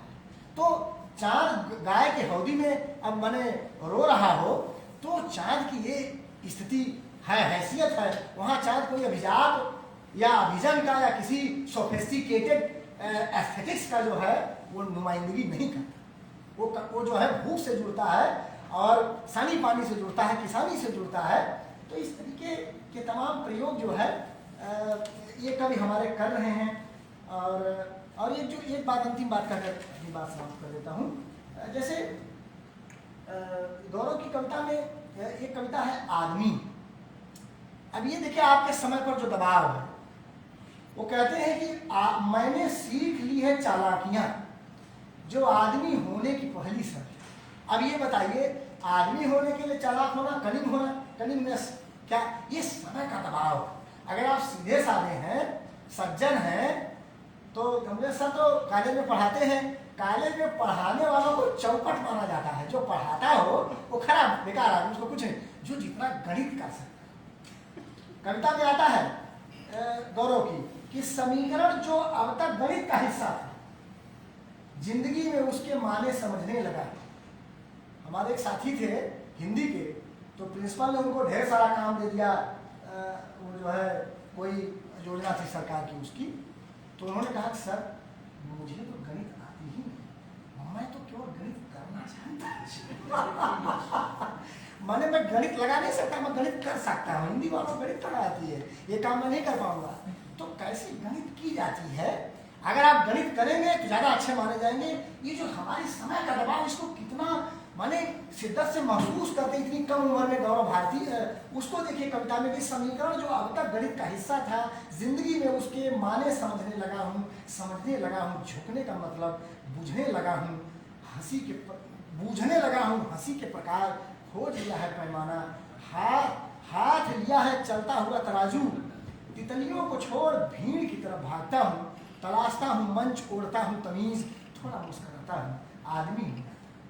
तो ये जो जमाने की रीत है कि आप अगर माने अच्छे व्यक्ति हैं तो ये कहने मतलब ये नहीं कि कविता ये सिखा रही कि आप बुरे व्यक्ति बन जाइए, ये असल में उसका क्रिटिक है जो हमारे समाज में बुरे व्यक्ति को या खराब व्यक्ति को, जिसको निराला ने बहुत पढ़े लिखा, अन्याय जिधर है उधर शक्ति, यही तो है भाई। निराला की कविता शक्ति के पक्षांतरण की ही तो संघर्ष की कविता है कि शक्ति जो अन्याय के पक्ष में चली गई वो उसे न्याय के पक्ष में लाना है। तो ये कविता असल में उसी पक्षांतरण की गुजारिश करती हुई कविता है कि जो गलत लोगों को हम सही मानने लगे हैं वो नहीं करना है, वो नहीं होने देना है, ये करेक्ट करती है हमारे समय। तो मैं आपका ध्यान इधर खींचना चाह रहा था कि तितलियों को छोड़ भीड़ की तरफ, ये बड़ा ही खूबसूरत दिन मुझे लगा कि भाई तितली कब पीछे भागते हैं, तितली के पीछे बचपन में भागते, रंग बिरंगी तितलियां हमें बहुत प्रभावित करती हैं। हम लोग ऐसे चुटकी अपना बनाए तितली पकड़ने के लिए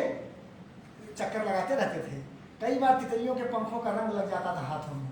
तो दोस्तों तितली को पकड़ने के लिए पीछे पीछे जाना, या अल्हड़ बचपना, या वो खिलंदड़ापन, या वो जीवन की जीवंतता, या वो सारा राग रंग है, और हम उसको छोड़कर भीड़ की तरफ भाग रहे हैं।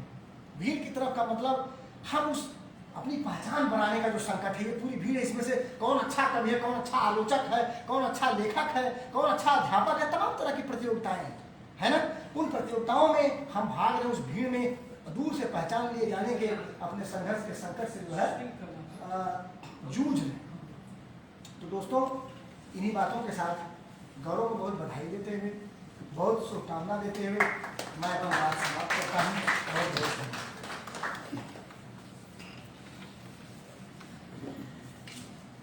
बहुत बहुत आभार भाई विंध्याचल जी, आपके इस महत्वपूर्ण वक्तव्य के लिए।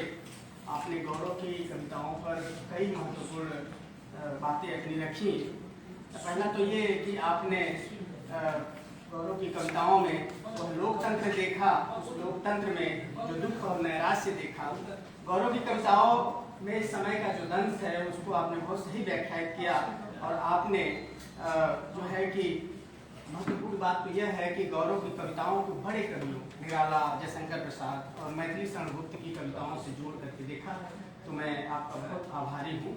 अगले वक्तव्य के लिए अगला वक्तव्य जो है गोलेंद्र पटेल की रचनाओं पर होगा, कविताओं पर होगा। महत्वपूर्ण समय के महत्वपूर्ण और वरिष्ठ आलोचक हमारे बीच प्रोफेसर कमलेश वर्मा जी विद्यमान हैं।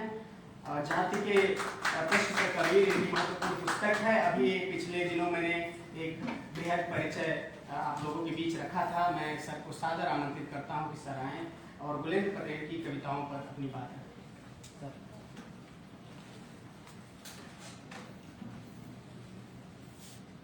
आदरणीय प्रोफेसर श्री प्रकाश शुक्ल जी, आज के सम्मानित कवि गौरव भारती जी और गोलेंद्र पटेल जी, अध्यापक मित्र विंध्याचल जी,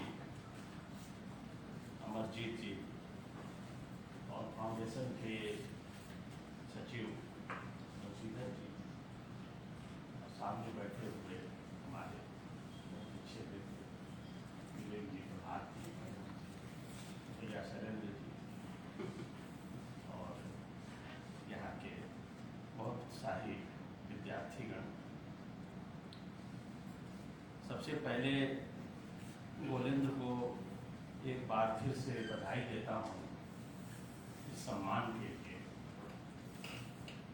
आपने अभी शुरुआत की है और इतनी अच्छी शुरुआत की है कि कई लोगों का ध्यान आपकी तरफ गया है। 23 साल की उम्र और कविता की दुनिया में एक नाम हो जाना अपने आप में एक उपलब्धि है। आपको सम्मानित करके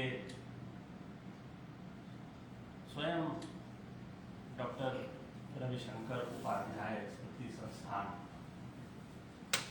स्वयं भी अपना नाम आगे बढ़ा रहा है और यह बहुत खुशी की बात है। एक बार सरकार जी से बात हो रही थी तो उन्होंने चर्चा की कि देखिए हम लोगों ने जिन जिन कवियों की शिनाख्त की उनमें से ज़्यादातर ने आगे चलकर कविता के क्षेत्र में अच्छा काम किया है। सम्मान ऐसा ही होना चाहिए, दोहरे ढंग का होना चाहिए। जिसका सम्मान हो रहा है वह भी सम्मानित हो और सम्मान भी अपने आप में सम्मानित और सार्थक हो। मैं आपके सामने गोलेंद्र पटेल की कुछ कविताएं, जो उनकी 30 कविताएं मेरे पास उपलब्ध थी, उन कविताओं को पढ़कर कुछ बातें मैं आपके सामने रखना चाहता हूँ।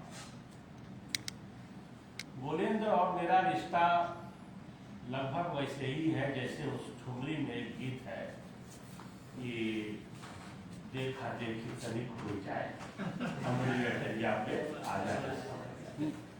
गोलेंद्र से देखा देखी ही मेरी हुई है, कभी बातचीत ठीक से नहीं, फोन पे एक आध बार बातचीत हुई है। फेसबुक पर उनकी कविताएं पढ़कर मैंने ही फोन किया था कि आप अपनी 5-7 कविताएं मुझे दीजिए। सतराची में हम लोग ऐसे कवियों को छापते हैं जिनमें हम लोगों को थोड़ी चमक दिखाई पड़ती है और आप वक्तव्य भी देते हैं और संपादकीय टिप्पणी भी उस पर लगाते हैं। कुछ संयोग हुआ, मेरी तबीयत ठीक नहीं थी तो टिप्पणी मैं नहीं लगा सका, लेकिन उनका आत्मवक्तव्य और परिचय और पूरी कविताएं जो उन्होंने भेजी थी उन सबको हम लोगों ने सतराची में प्रकाशित किया। बाद में अब बाकी चीजें धीरे धीरे मालूम हुई। गोलेंद्र अपनी कविताओं को लेकर सोशल मीडिया पर बहुत सक्रिय हैं, इसलिए उनकी कविताएं निगाह के सामने बहुतों के आती रहती हैं। जल्दी में कभी कविता उनकी पढ़ ली जाती है, कभी नहीं भी पढ़ पाता है आदमी। लेकिन यहाँ जो कविताएं हैं उनके आधार पर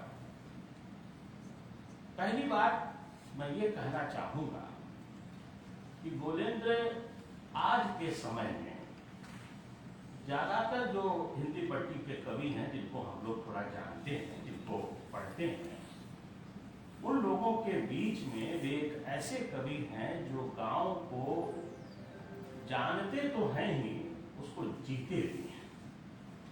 जानने में और जीने में बहुत फर्क होता है। सोनी पांडे का एक कहानी संग्रह आया था, बलमा जी का स्टोरी, उसमें कहानी भी थी बलमा जी का स्टोरी। किताब पढ़कर मैंने यही लिखा था कि सोनी पांडे गांव को जानती हैं लेकिन जीती नहीं, उनको खराब लगा था। गोलेंद्र पटेल ने एक बात है कि वो गांव को जानते भी हैं। आज भी गांव को जानने वाले बहुत लोग हैं, लेकिन ऐसे लोग कम हैं जो गांव को जीते भी हैं और कविता भी लिखते हैं। जीते भी बहुत लोग हैं लेकिन वे कविता नहीं लिख पाते हैं, लेकिन गोलेंद्र जीते हुए कविता रचते हैं। उनकी कविताओं के जो विषय हैं, शीर्षक हैं और काव्य वस्तु है, उन सब पर गौर किया जाए तो प्रायः उन्होंने गांव के नए विषयों को उठाया है। अब जैसे एक इनकी कविता है गोड़िन। गोड़िन में बहुत कंट्रास्ट के साथ उन्होंने एक बिंब खड़ा किया है कि गोड़िन भूल रही है दाना और एक कोयली मर गया है, उसकी अर्थी जाएगी और उसमें वो दाना छीटा जाएगा। उसकी पत्नी पहले मर चुकी है और सारा वो विभत्स दिखलाते हुए छोटे बच्चे हैं उसके, फिर उस गोड़ी तक पहुंचते हैं कि गोड़ी का पति भी कुछ समय पहले गुजर गया है और उसके गर्भ में भी प्रेम की निशानी पल रही है। जिन जिन विषयों पर ये कविता लिखते हैं, डोमिन पर लिखते हैं, चुड़िहारी पे लिखते हैं, काम करने वाली जो जांगर शब्द से जो उन्होंने जलरय बनाया है, हमारे यहाँ जांगर शब्द चलता है मंगली में, तो मेहनत करने वाली औरतें, वो टेलीविजन देख करके समय गुजारने वाला जो वर्ग है वो दूसरा है, लेकिन जो औरत सुबह आंख खोलती है और बहुत देर रात तक सोने के पहले तक वह मेहनत करती है, उसका एक ब्यौरा इस कविता में मौजूद है। इन कविताओं को पढ़ते हुए एक बात तो पक्के तौर पर कही जा सकती है कि ये दृश्य हिंदी कविता में नए हैं।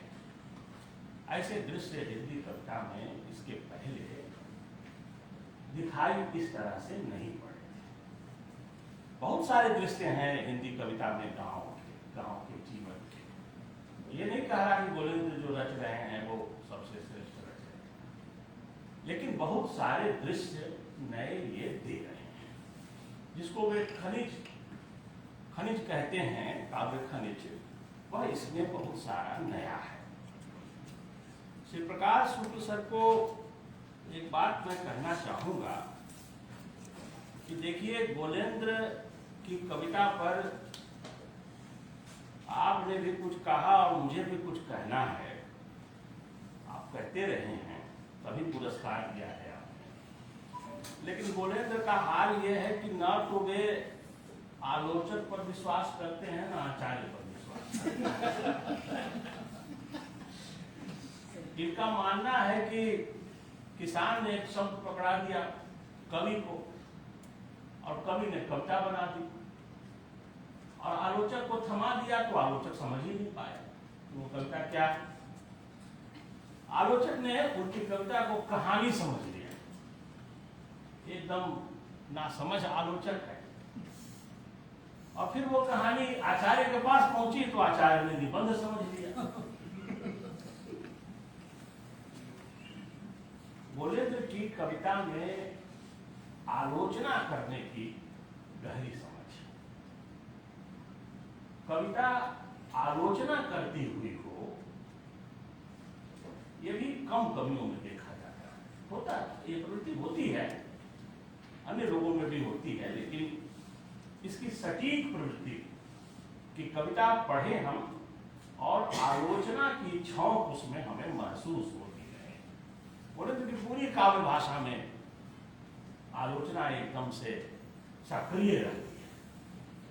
जो कहीं भी जल्दी लहालोट नहीं होते, लगेगा कि थोड़ा सा लहालोट हो रहे हैं, लेकिन तुरंत वहीं कोई एक क्रिटिकल स्टैंड वो अपनी कविता में ले लेंगे। इनकी तमाम कविताओं में यह बात मौजूद है।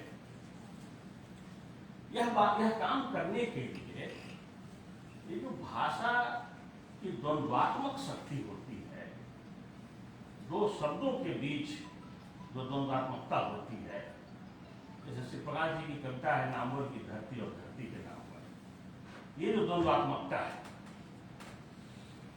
अब लिखते हैं गोलेंद्र की, जगरैत स्त्रियां भोरहरी में उठती हैं और तब तक खटती रहती हैं जब तक कि चेहरे पर 12 नहीं बज जाता। 12 जैसे ही बजता है 12, बीत चुकी होती है आधी रात। 2 बार 12 है, एक बार चेहरे पर 12 बजा है, दूसरी बार घड़ी में रात के 12 बजे। इस टेक्निक का इस्तेमाल ये बार बार करते हैं अपनी कविता में। इससे वो आलोचनात्मक एक दृश्य उपस्थित होता है, या इनकी काव्य भाषा की एक खूबसूरती दिखाई पड़ती है। इनकी कोई कविता ऐसी नहीं मिलेगी जिसमें श्रम का सौंदर्य ना हो। पहले के कवियों में भी श्रम का सौंदर्य मिलता है। नागार्जुन जैसा कवि हिंदी में है जिसके यहाँ श्रम का सौंदर्य है, नागार्जुन की कविताओं में और भी बहुत सी चीजें हैं, लेकिन फिलहाल जिस जीवन को गोलेंद्र जी रहे हैं और जिस जीवन को वो उतारना चाहते हैं अपनी कविता में, उसमें श्रम का पक्ष सबसे बड़ा है। और श्रम से ही एक और चीज पैदा होती है, वो है शर्म करना। कुछ खराब लगे तो उसके प्रति मन में शर्म पैदा होना कि हाँ ये गलत चीज है, ये ठीक होना चाहिए। श्रम और शर्म के बीच की जो दूरी है, गोलेंद्र अपनी कविता में उस दूरी को बहुत खूबसूरती से बांटते चलते हैं। जो लोग उनकी कविता को पढ़ते हैं वे इस चीज को महसूस कर सकते हैं। इनकी एक खासियत है, और कुछ कमी भी बताएं गोलेंद्र ना, कोई दिक्कत नहीं, नाराज नहीं ना हो।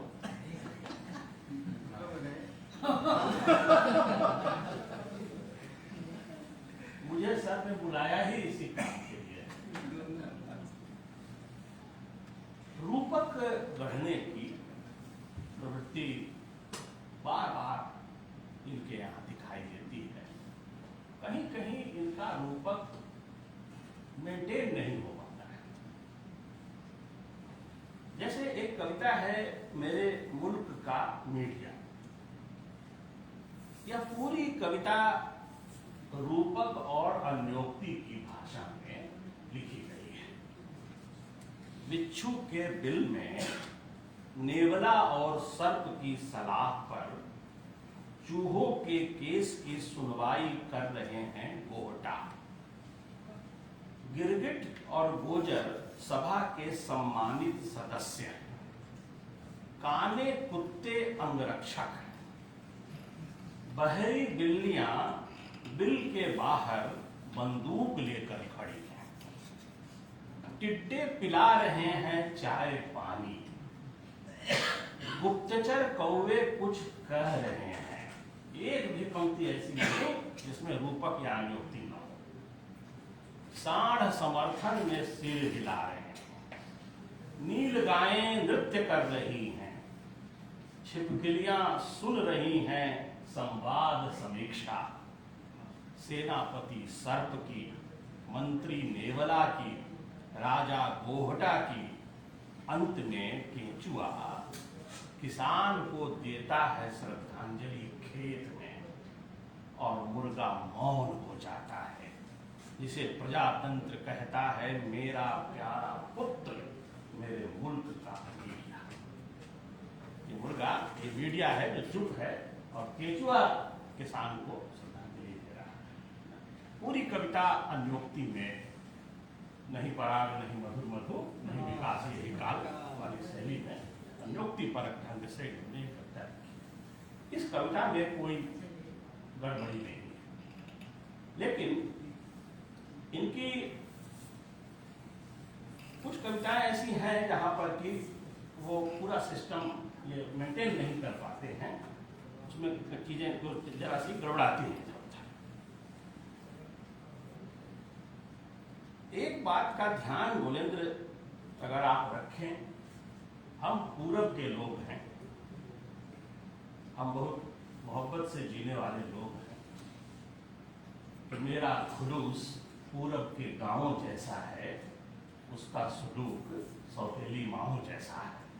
तो हम पूरब के लोग बहुत प्यार से रहते हैं, भाषा से भी प्यार करते हैं, और जैसे हम अपनी भोजपुरी बोलते हैं उसी तरह से अपनी हिंदी को भी हम कभी कभी इस्तेमाल में ले आते हैं। जैसे ने का प्रयोग एक कठिन काम है, जिनके ओरिएंटेशन में भोजपुरी की मात्रा ज्यादा है, मगही की मात्रा ज्यादा है, तो ने के प्रयोग में गोलेंद्र गलती दिखाई देती है, और ठीक हो जाए तो बहुत बढ़िया है। जो वागर्थ में आपने कविता पढ़ी, तो उसमें लिखा है कि शब्द दिया किसान ने और कवि ने कविता दी, संपादक ने उसमें ठीक कर दिया है। आपने जो मुझे दिया था उसमें है कविता दिया, कवि ने कविता दिया नहीं, कवि ने कविता दी, उसमें ठीक है। तो ऐसी गड़बड़ी और जगहों पर भी है जहाँ ने का दोष है, लिंग निर्णय में थोड़ी सी गलती हुई है, लेकिन ये धीरे धीरे ठीक हो जाएगा। अभी तो आपने शुरुआत की है, और अगर कहीं भाषा का कोई प्रयोग है, ये बनारस है, यहाँ सब गुरु हैं, किसी को बहुत समझाना नहीं चाहिए लेकिन ठीक हो जाए तो बढ़िया बात है। एक चीज और आपने रची है, वो है दोहा। इन्होंने कई दोहे रचे और ठीक ठाक दोहे, लेकिन एक दो बात है दोहे में, जो दोहे के लक्षण बताने वाले जो किताबें हैं उनमें प्रायः उसका जिक्र नहीं होता है। छंद में रचने की इच्छा हो तो छंद का थोड़ा अभ्यास कर लिया जाए तो अच्छा है। जैसे 13-11 हम लोग जानते हैं, आपने उसका पूरा पालन किया है, एकदम ठीक पालन किया, लेकिन 13-11 के भीतर भी एक और सूक्ष्म बात है कि जो 13 मात्रा होती है उसमें 6, 4 और 3 ये व्यवस्था होती है। आपका एक दोहा है, घाट पर बैठा हूं मैं, गुरु गंगा है साथ, मेरे सिर पर रखे हैं हाथ न रोके नाथ। 3 टुकड़ा ठीक है, पहले वाले टुकड़े में गड़बड़ी ये हुई है कि घाट पर बैठा हूं मैं, अगर हो जाए कि बैठा हूं मैं घाट पर, इसमें क्या होगा कि 6 मात्रा के बाद 4 मात्रा फिर 3 मात्रा। आपने जैसे लिख दिया है घाट पर बैठा हूं मैं, 7वीं मात्रा पर जाकर के वर्ण पूरा हो रहा है, इसीलिए वो लय नहीं मिल रही। छंद में केवल मात्रा की गिनती नहीं करते हैं, उसकी अपनी अपनी लय है, उस लय को भी मेंटेन करते हैं। फिर भी मैंने जानबूझकर आपके कुछ दोष बताए हैं ताकि आप सावधान रहें। आप नए कवि हैं, आपका उत्साह बढ़ाना हम लोगों का फर्ज है। आपको कहीं से भी हतोत्साहित करने के लिए मैंने ये बातें नहीं कही हैं, लेकिन मन बहुत बढ़ न जाए इसका भी गार्जियन को ध्यान रखना। तो बहुत बहुत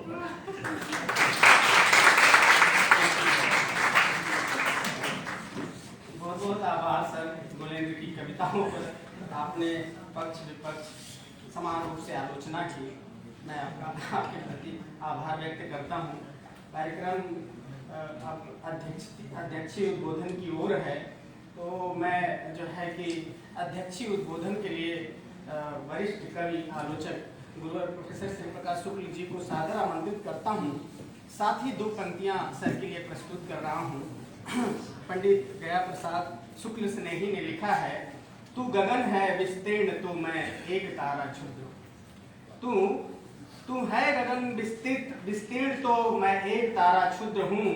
तू है महासागर अगम मैं एक धारा क्षुद्र हूँ। तू है महानद तुल्य तो मैं एक बूंद समान हूँ। तू है मनोहर गीत तो मैं एक उसकी तान हूँ। मैं सर को सादर आमंत्रित करता हूँ।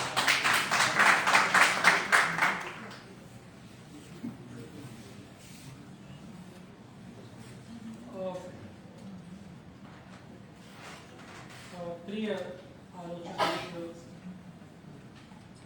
कमलेश वर्मा जी, अनुपस्थित विजयनाथ मिश्र जी, मंच पर विंध्याचल यादव, बंशीधर उपाध्याय, संचालन कर रहे अमरजीत राम और सम्मानित कवि गोलेंद्र पटेल और गौरव भारती, और सभागार में इस खचाखच भरे सभागार में बैठे हुए काशी हिंदू विश्वविद्यालय के शिक्षक साथी और छात्र और छात्राओं।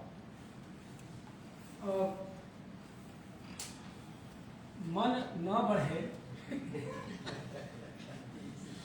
और जिसका बढ़े उसे मन बढ़ न कहा जाए, इसके लिए कमलेश वर्मा जी ने कुछ हिदायत देते हुए गोलेंद्र की कविताओं पर अपनी बात रखी और उचित बात रखी।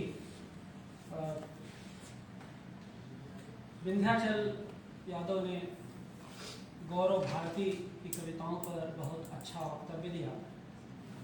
दोनों सम्मानित कवियों पर दोनों आलोचकों ने बड़ी गंभीरता और गहराई से अपनी बात रखी। दोनों ने अलग अलग पक्षों पर इन कवियों की सफलता और सीमाओं पर अपनी बात रखी। हमारे लिए दोनों को एक साथ साधना थोड़ा कठिन है, क्योंकि दोनों की फ्रीक्वेंसी, दोनों की वेवलेंथ, दोनों का डायनामिज्म अलग है और कुछ कहना दोनों पर है। इस नाते कोशिश करूंगा कि दोनों में जो समान तत्व है उन समान तत्वों को आधार बना करके कुछ बातें संक्षेप में मैं रख सकूं। ये बात बिल्कुल सही है कि गौरव की कविताओं में प्रौढ़ता ज़्यादा है और गोलेंद्र की कविताओं में थोड़ा कच्चापन है, लेकिन दोनों के बीच का जो उम्र का और अनुभव का अंतर है उसे भी हमें नहीं भूलना चाहिए। दोनों के संघर्ष के दायरे अलग हैं। जब संघर्ष भयानक होता है तो आक्रोश भी उतना ही तीव्र होता है। गोलेंद्र के आक्रोश को हम लोगों ने देखा है, छात्र के रूप में, एक नागरिक के रूप में और गांव में रहने वाले एक रहवासी के रूप में। और ऐसे बहुत से छात्र हैं जो दूर दराज से आते हैं, जिनके पास बुनियादी सुविधाएं नहीं हैं, लेकिन जिनके पास ईश्वर ने प्रभुत प्रतिभा दी है। ऐसे में कई बार कवि या लेखक को यह आभास होने लगता है कि समाज उनके साथ न्याय नहीं कर रहा है। गोलेंद्र में वह लक्षण भी दिखाई देता है। मैंने कई बार गोलेंद्र से संकेतों में कहा कि थोड़ा सा नियंत्रित रखना चाहिए। नए लोगों को बहुत कम स्पेस मिलता है, तुम्हें बहुत अधिक स्पेस मिल रहा है। कोई एहसान नहीं है, प्रतिभा के दायरे में मिल रहा है। हिंदी जगत ने तुम्हारे ऊपर कोई एहसान नहीं किया है, प्रतिभा के दायरे में तुमको सम्मानित किया जा रहा है। तुम सुदूर भविष्य के एक बड़े संभावनाशील कवि हो। यह इस नाते मैं कह रहा हूँ कि कच्चापन जो दिखता है, जैसा कमलेश जी ने कहा, वो स्वाभाविक है। और मुझे लगता है कई जगह जैसे कि कई बार लड़कपन को दिखाता हुआ ये खुद के बारे में कुछ विशेषण का इस्तेमाल करता है, तो मैं रोकता हूँ कि नहीं, क्योंकि यह लोग नहीं समझेंगे कि तुम यमए के छात्र हो और लोगों को लगेगा कि क्योंकि आपके पास जो जिम्मेदारियां हैं, कवि की जिम्मेदारियां, अब आप एक जिम्मेदार कवि के दायरे में आ चुके हैं, उस जोन में आ चुके हैं जहां पर आपके ऊपर नजर रखी जा रही है। और कई बार तो कई वरिष्ठ लोगों की प्रतिस्पर्धा के आप अकारण कारण बने हुए हैं। तो वह सब चीजें हैं। इस नाते थोड़ी सी सावधानी उस संघर्ष के भीतर भी बरतनी चाहिए। और ये बात सही है कि यहाँ बैठे हुए जो लोग भी हैं वो काफ़ी ऊंचा आकाश आप दोनों कवियों को देना चाहते हैं। वो कोई बाढ़ नापने के लिए यहाँ पर कोई भी व्यक्ति बैठा नहीं है। लहलहाइए, खिलखिलाइए और आकाश धर्मी होइए और जितना लिख सकिए, जितना अच्छा कर सकिए उतना अच्छा कीजिए। और गौरव और गोलेंद्र अगर मैं साथ कहूँ तो निश्चित रूप से यह दोनों कवि, दोनों युवा कवि इस नई सदी में हिंदी कविता के गौरव हैं, इसमें कोई संशय नहीं है। गौरव शोध छात्र हैं, गौरव की कविताएं भी हम लोगों ने पढ़ी हैं, उनके ऊपर व्याख्यान हम लोगों ने भी सुना। गौरव की कविताओं में अनुशासन अधिक है और गोलेंद्र की कविताओं में आलोचना के तत्व अधिक है। यह बात बिल्कुल सही है। मैं ये यहाँ पर कहना चाहता हूँ कि गौरव के अनुशासन में आलोचना शामिल हो जाए और गोलेंद्र के आलोचना में अनुशासन शामिल हो जाए तो शायद ये हिंदी कविता के भविष्य के लिए एक महान कार्य होगा और यह अवसर उन्हीं स्थितियों को समझने और समझाने के लिए है। मित्रों, आज भारतेंदु बाबू की 172वीं जयंती भी है। हम लोग सुबह सुबह पुलिया प्रसंग पर बैठ करके कुछ उनके बारे में चर्चा किए थे और पुलिया प्रसंग का संदर्भ इस नाते मैं यहाँ दर्ज करना चाहता हूँ, उसका प्रचार नहीं कर रहा हूँ, इस नाते कि गौरव भारती का नामांकन आज हुआ है, मतलब इनरोलमेंट इनका हो गया वहाँ पर। तो वहाँ हम लोग बहुत सारी बात कर रहे थे और भारतेंदु हरिश्चंद्र के जिस जन्मदिन पर यह आयोजन रखा गया है ये हम लोगों को याद भी नहीं था। ये तो सुबह जब हम लोग टहलने निकले तो अमरजीत मिल गए स्वतंत्रता भवन में और उन्होंने कहा कि सर आज तो भारतेंदु बाबू की जयंती भी है। हम कहा हाँ अच्छा चलो ठीक है। तो उससे बात तो फिर टहलते हुए कुछ बात निकली तो हिंदी की जातीयता और भौगोलिकता की जिस तरह से भारतेंदु बाबू ने बात की है वह आज के दिन हिंदी कविता के कवियों को याद करने का दिन भी है। और उन भारतेंदु बाबू पर नागार्जुन ने 100 वर्ष जब हुआ था 1950 में कमलेश जी एक बड़ी सुंदर कविता लिखी वो रचनावली में है। उस कविता पर मेरा ध्यान इससे पहले गया नहीं था। वो बड़ी लंबी कविता नागार्जुन की है भारतेंदु बाबू पर। उसमें लिखा है अपने युग की कला और संस्कृति के लोचन, अपने युग की कला और संस्कृति के लोचन फूक गए हैं पुतले पुतले में नव जीवन। तो यह जो पंक्ति है मैं जब सुबह उसे उलट पलट रहा था भारतेंदु पर लिखी नागार्जुन की इस कविता को जो कि लगभग उपेक्षित है। मैं नहीं जानता कि सोशल मीडिया के इस अतिक्रांत समय में नागार्जुन की यह कविता भारतेंदु के जन्मतिथि पर कभी चर्चा में आई हो तो मुझको उसकी जानकारी नहीं है। लेकिन फूंक गए हों पुतले पुतले में नवजीवन, यह जो नवजीवन की फूंक है, नवजीवन की आभा है और नवजीवन की ऊर्जा है, वह भारतेंदु बाबू से चल करके गौरव भारती और गोलेंद्र पटेल तक आई है। यह हमारे लिए अत्यंत उत्साह का विषय है। इस कारण से भी मैं इन दोनों कवियों को आप सब के सम्मुख बधाई देना चाहता हूँ। और पुरस्कृत जो दोनों कवि हैं उन कविताओं से गुजरते हुए ये मुझे भी लगता है कि भूगोल के प्रति गहरा आदर है।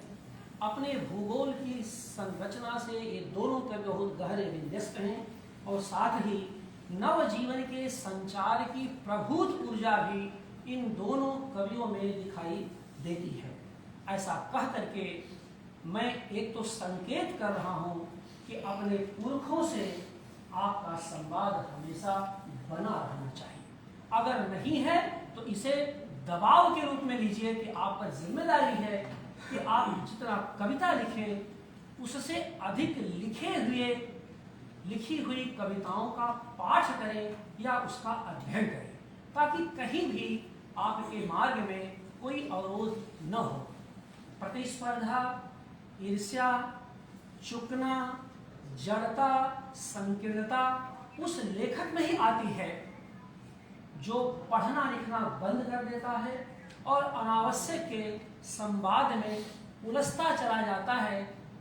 दोष खुद उसका होता है और जिम्मेदारी वह समाज के सिर पर फोड़ता है। तो ऐसे में आप लोगों को उन सब व्याधियों से, रोगों से बचने की कोशिश करनी चाहिए। इसके साथ ही इन दोनों कवियों में मैंने संघर्ष और प्रेम के उदात्त पक्ष को देखा है। गौरव में प्रेम का तत्व अधिक है, गोलेंद्र की कविताओं में संघर्ष का पक्ष अधिक है। जैसे मैंने कहा कि दोनों के व्यक्तित्व का वह बुनियादी अंतर है। ये तुलना की बात नहीं है, असल में दोनों को एक साथ पुरस्कृत किया जा रहा है, तो थोड़ा कुछ मुझे बोलना है इस पर। जैसे गौरव की कविता का एक अंश है, ऐसे हिंसक समय में लगातार कोशिश करते हुए मैं खुद को हत्यारा होने से बचाना चाहता हूँ। यह कवि की एक बड़ी उद्घोषणा के साथ साथ जिम्मेदारी भी है। एक ऐसे हत्यारे समय में जहाँ पर इतने सारे लोक परलोक के बुझते हुए आलोक दिखाई दे रहे हैं, ऐसे में खुद को हत्यारा होने से बचाना भी एक बड़ा सामाजिक कर्म है और यह एक तरह का कवि की नैतिक जिम्मेदारी है कि वह इस चीज को बचाए। वह जब ये घोषणा करता है एक कवि, गौरव भारती के भीतर का कवि, तो केवल वह खुद को हत्यारा होने से नहीं बचाता, बल्कि हम सब जो समान धर्मा हैं, जो संवेदनशील लोग हैं, उनके भीतर भी इस भाव का बीज वपन करता है। तो इस अर्थ में भी यह कविता गहरे संकेत छोड़ती है। गोलेंद्र की एक कविता जोंक है जिसका जिक्र अभी हुआ, और उसमें आप देखिए कि रोपनी जब करते हैं कर्षित किसान, तब रक्त चूसती है जोंक। अब यहाँ पर जोंक का संदर्भ वह आदमी ही दे सकता है जो धुर गांव में रहता है, जो 20-25 किलोमीटर की साइकिल चलाने के बाद एक दूरी तय करता है, फिर लौट जाता है, क्योंकि उसके जीवन में छान, छप्पर, जोक, गोह यही सब है। और एक कवि उन पूरे के पूरे अपने भौगोलिक और सामाजिक जीवन को जीते हुए उनको देख रहा है। और जैसा कि वो बिल्कुल सही कहा कमलेश जी ने कि जो प्रकृति का अवलोकन है, या विंध्याचल जी ने कहा गौरव की कविताओं में, तो जो प्रकृति का अवलोकन है, और आप सब जानते हैं कि प्रकृति के अवलोकन के बिना कोई कृति बन नहीं सकती, और प्रकृति को संवेदनशील नजरिए से देखना, और ऐसा जब होता है तो नदी की उफनाती हुई नदी यानी उसकी आई हुई बाढ़ भी हमारे संवेदन तंत्र का हिस्सा हो जाती है। गोलेंद्र यहाँ अवसर नहीं था, लेकिन मैं जानता हूँ और कमलेश जी जानते हैं, मुझे लगता है कि 2 दर्जन कविताएं इन्होंने गंगा, बाढ़ और पानी पर लिखा है। वो कविताएं सतराची में भी प्रकाशित हुई हैं। और उस समय ऐसा नहीं था कि बनारस की बाढ़, बनारस की गंगा बहुत सारे लोगों ने देखा। हम लोगों के नज़दीक तो लाखों लोग थे, लाखों लोगों ने देखा, लेकिन लिखा तो सिर्फ 1 या 2 लोगों ने, क्योंकि उसके पास भाषा थी, उसके पास संवेदनशीलता थी। तो इस रूप में मैं इन दोनों कवियों को अपनी शुभकामनाएं देता हूँ, बधाई देता हूँ।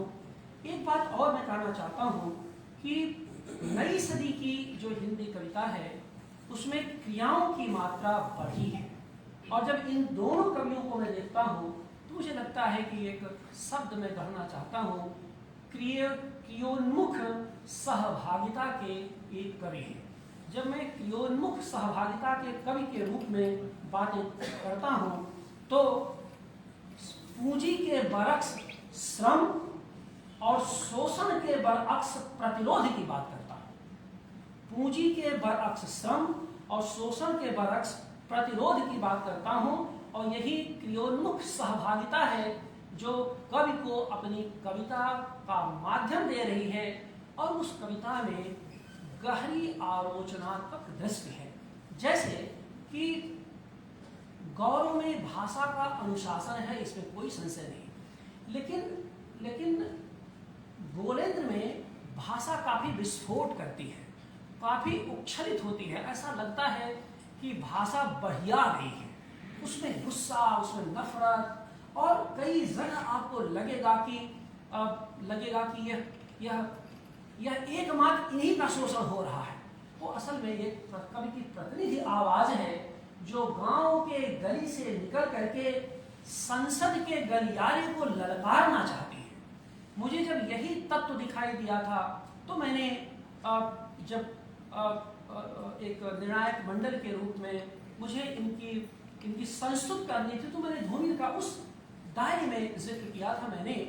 और मैं अब ये चाहूँगा कि धूमिल को तब इन्होंने पढ़ा भी नहीं था कि मैं एक शिक्षक के नाते, एक गुरु के नाते और एक वरिष्ठ लेखक के नाते ये पूरी जिम्मेदारी से कहना चाहता हूँ कि जब मैंने धूमिल के अक्स को थोड़ा इनके भीतर देखा था, तब इन्होंने धूमिल के बारे में जाना भी नहीं था। क्योंकि यह भी मैं एक व्यक्तिगत प्रसंग है, इस नाते बताना जरूरी है कि धूमिल को तब इन्होंने जाना जब धूमिल की रचनावली समग्र को हम लोगों ने इन्हें गिफ्ट दिया और कहा कि भाई इसे आप पढ़िए, क्योंकि जिस जीवन को ये जी रहे हैं, मैं जानता हूं धूमिल समग्र 1000 रुपए की किताब इनके बस की खरीदी है ही नहीं, और आप में से बहुत से ऐसे छात्र हैं जिनके बस का नहीं है, इसको हम लोग जानते हैं इस बात को। तो फिर विंध्याचल जी से मैंने कहा कि भाई आप जरा बोलेंद्र को वो धूमिल समग्र दे दी ताकि वो जाने और कैसे उससे अलग करना है, क्योंकि वो जो तेवर, और उन्हीं दिनों मैंने धूमिल समग्र पर काम किया था, व्याख्यान दिया था, तो इनकी कविताएं में पढ़ रहा था तो वो जो तलखी थी, तेवर था, गुस्सा था, नफरत था, एकदम एक ही पैरामीटर का दिखाई दे रहा था।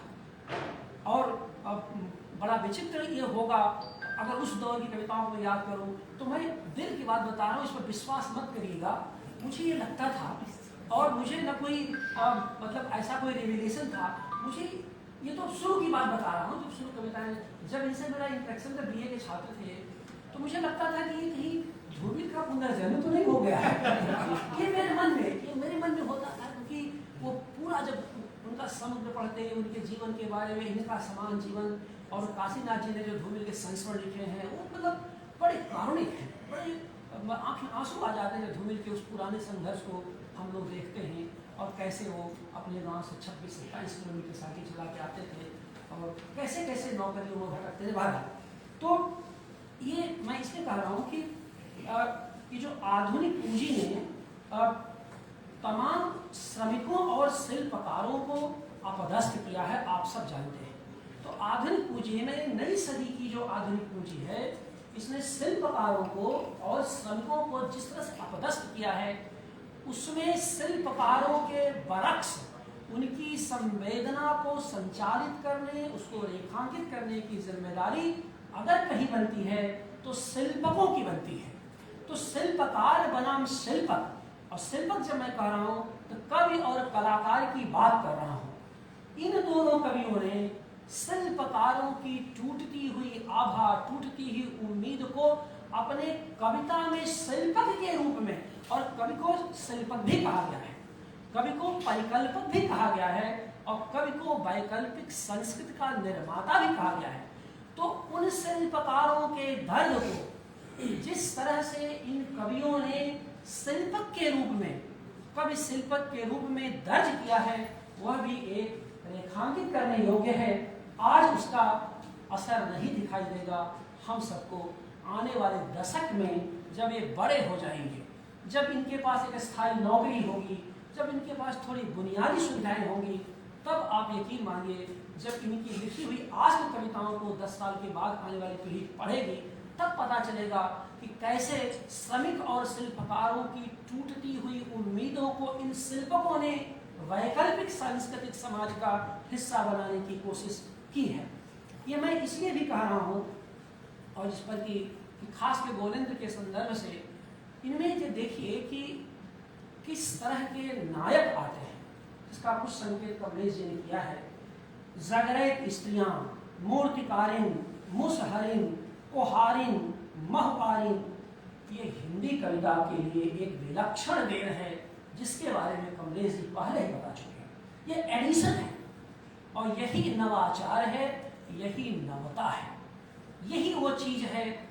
और यह चीज बनारस में रह करके या दिल्ली में रह करके, यानी वे लोग जो गांव से कटे हुए हैं, वो मुसहरिन के दर्द को, गोड़िन के दर्द को, या फिर मूर्तिकारिन के दर्द को, जगरैत स्त्रियों के दर्द को कोई समझ नहीं सकता। इस नाते उन शब्दों को यहाँ लाना असल में उसके पीछे की पूरी सांस्कृतिक निजता को प्रस्तुत करना है, और उस पूरी सामाजिक संरचना को बताना है।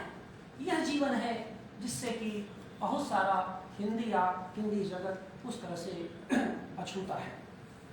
और इनकी गौरव की एक कविता है थपकियाँ हैं। इसमें इन्होंने स्त्रियों द्वारा ये थपकियों को, जिस तरह से स्त्रियों के थपकियों को स्त्रियों द्वारा बुना गया आदिम संगीत कहा है। अब थपकियाँ जिसको मिली हैं वही जानता है उस आदिम संगीत का क्या महत्व है।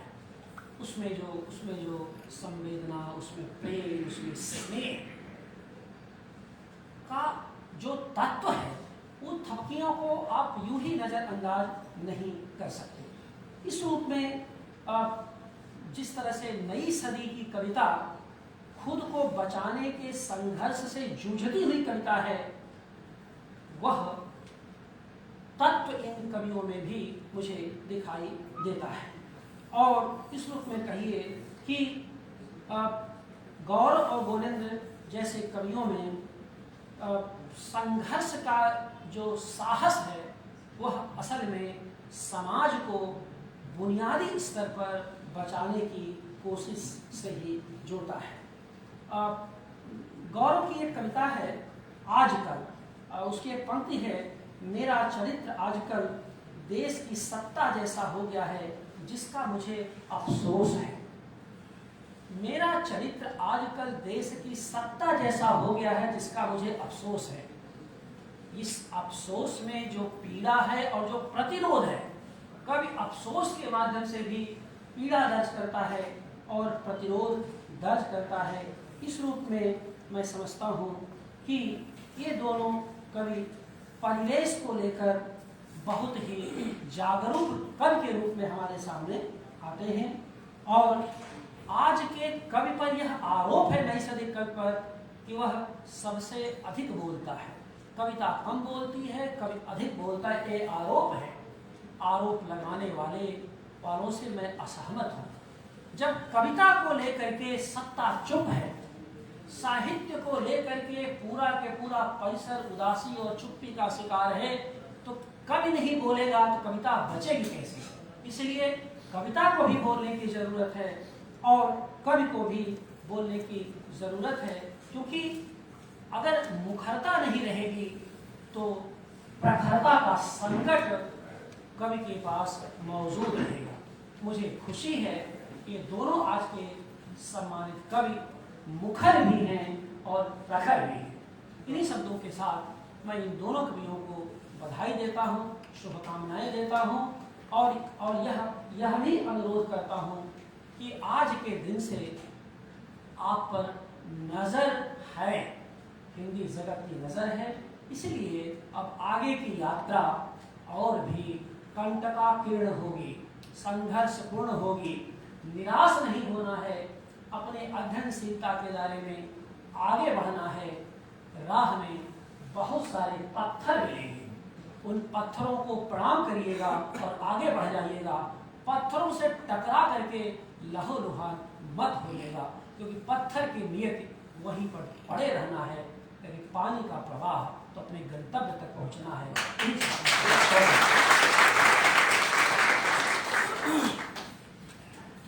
बहुत बहुत आभार सर, इन दो सम्मानित मुखर और प्रखर कवियों को अपना स्नेह आशीर्वचन देने के लिए। दोनों कवियों को आपने यह दूसरा प्रशस्ति पत्र दिया आशीर्वचन के रूप में। दोनों के अंदर जो संघर्ष है, प्रेम है, उसको आपने देखा। दोनों को क्रियोन्मुख सहभागिता का कवि कहा। एक को आपने कहा कि एक के अंदर भाषा का अनुशासन है तो दूसरे के अंदर भाषा का विस्फोट। बहुत बहुत आभार सर। अब कार्यक्रम अपने समापन की ओर है। इसके बाद हाँ, यह इस सत्र का धन्यवाद ज्ञापन होगा। इसके बाद आप चाय पर आमंत्रित होंगे और उसके बाद काव्य पाठ होगा। मैं धन्यवाद ज्ञापन करने के लिए अपने प्रिय मित्र 22वीं वर्षगांठ है हम दोनों की मित्रता की, तो हाँ, मैं अपने मित्र अनन्य मित्र डॉक्टर रविशंकर सोनकर को सादर आमंत्रित करता हूँ कि वो आए और धन्यवाद। मित्रता किशोर नहीं बहुत बहुत धन्यवाद प्रिय साथी अजीत जी। आप सभी को मेरा आदर अभिवादन, अभिनंदन और नमस्कार। आज की सभा की इस समारोह के अध्यक्षता कर रहे मेरे गुरुवर प्रसिद्ध कवि, आलोचक और भोजपुरी अध्ययन केंद्र के समन्वयक प्रोफेसर राष्ट्रपति सर का मैं तहे दिल से धन्यवाद ज्ञापन करता हूँ कि उन्होंने अपने अध्यक्षीय उद्बोधन में हम लोगों को दोनों कवियों के काव्यकर्म के बारे में बहुत ही अच्छी जानकारी दी।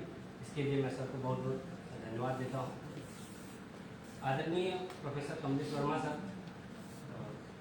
वरिष्ठ आलोचक, जिन्होंने गोलेंद्र पटेल की कविताओं के बारे में जिस तरह से उनकी खूबी और खामियों को बताया, ये बहुत ही नोटिस करने वाली बात है, बहुत ही ध्यान देने वाली बात है कि किसी भी रचनाकार की खूबियाँ खामियाँ अगर दोनों उसे मालूम चल जाए तो वो अपनी खामियों को दूर करके अपने कर्म पथ पर आगे बढ़े। तो इसके लिए मैं सर को बहुत बहुत साधुवाद धन्यवाद देता हूँ।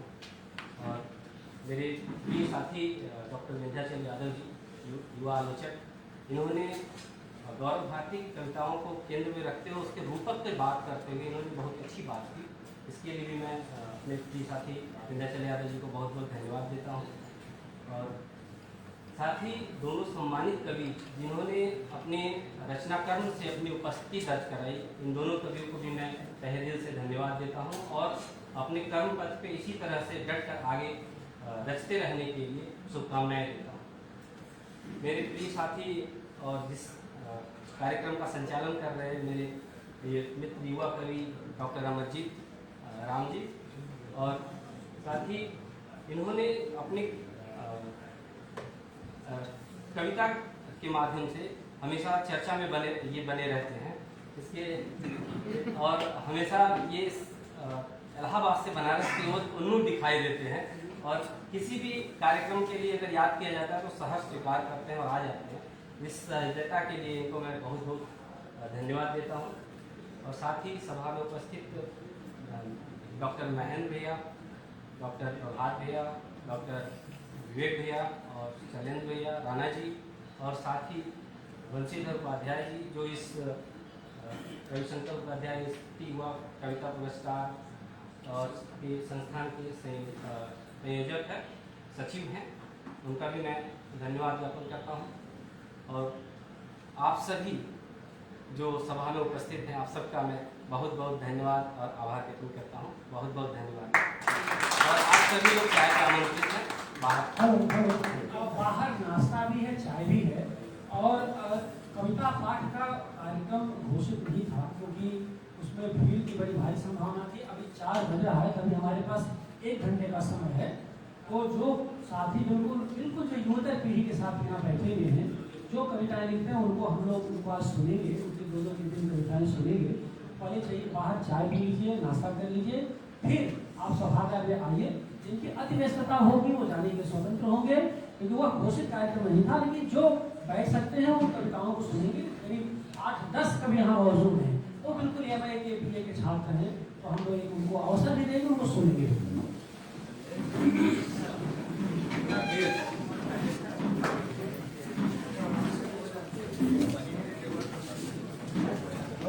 इसको पकड़िए।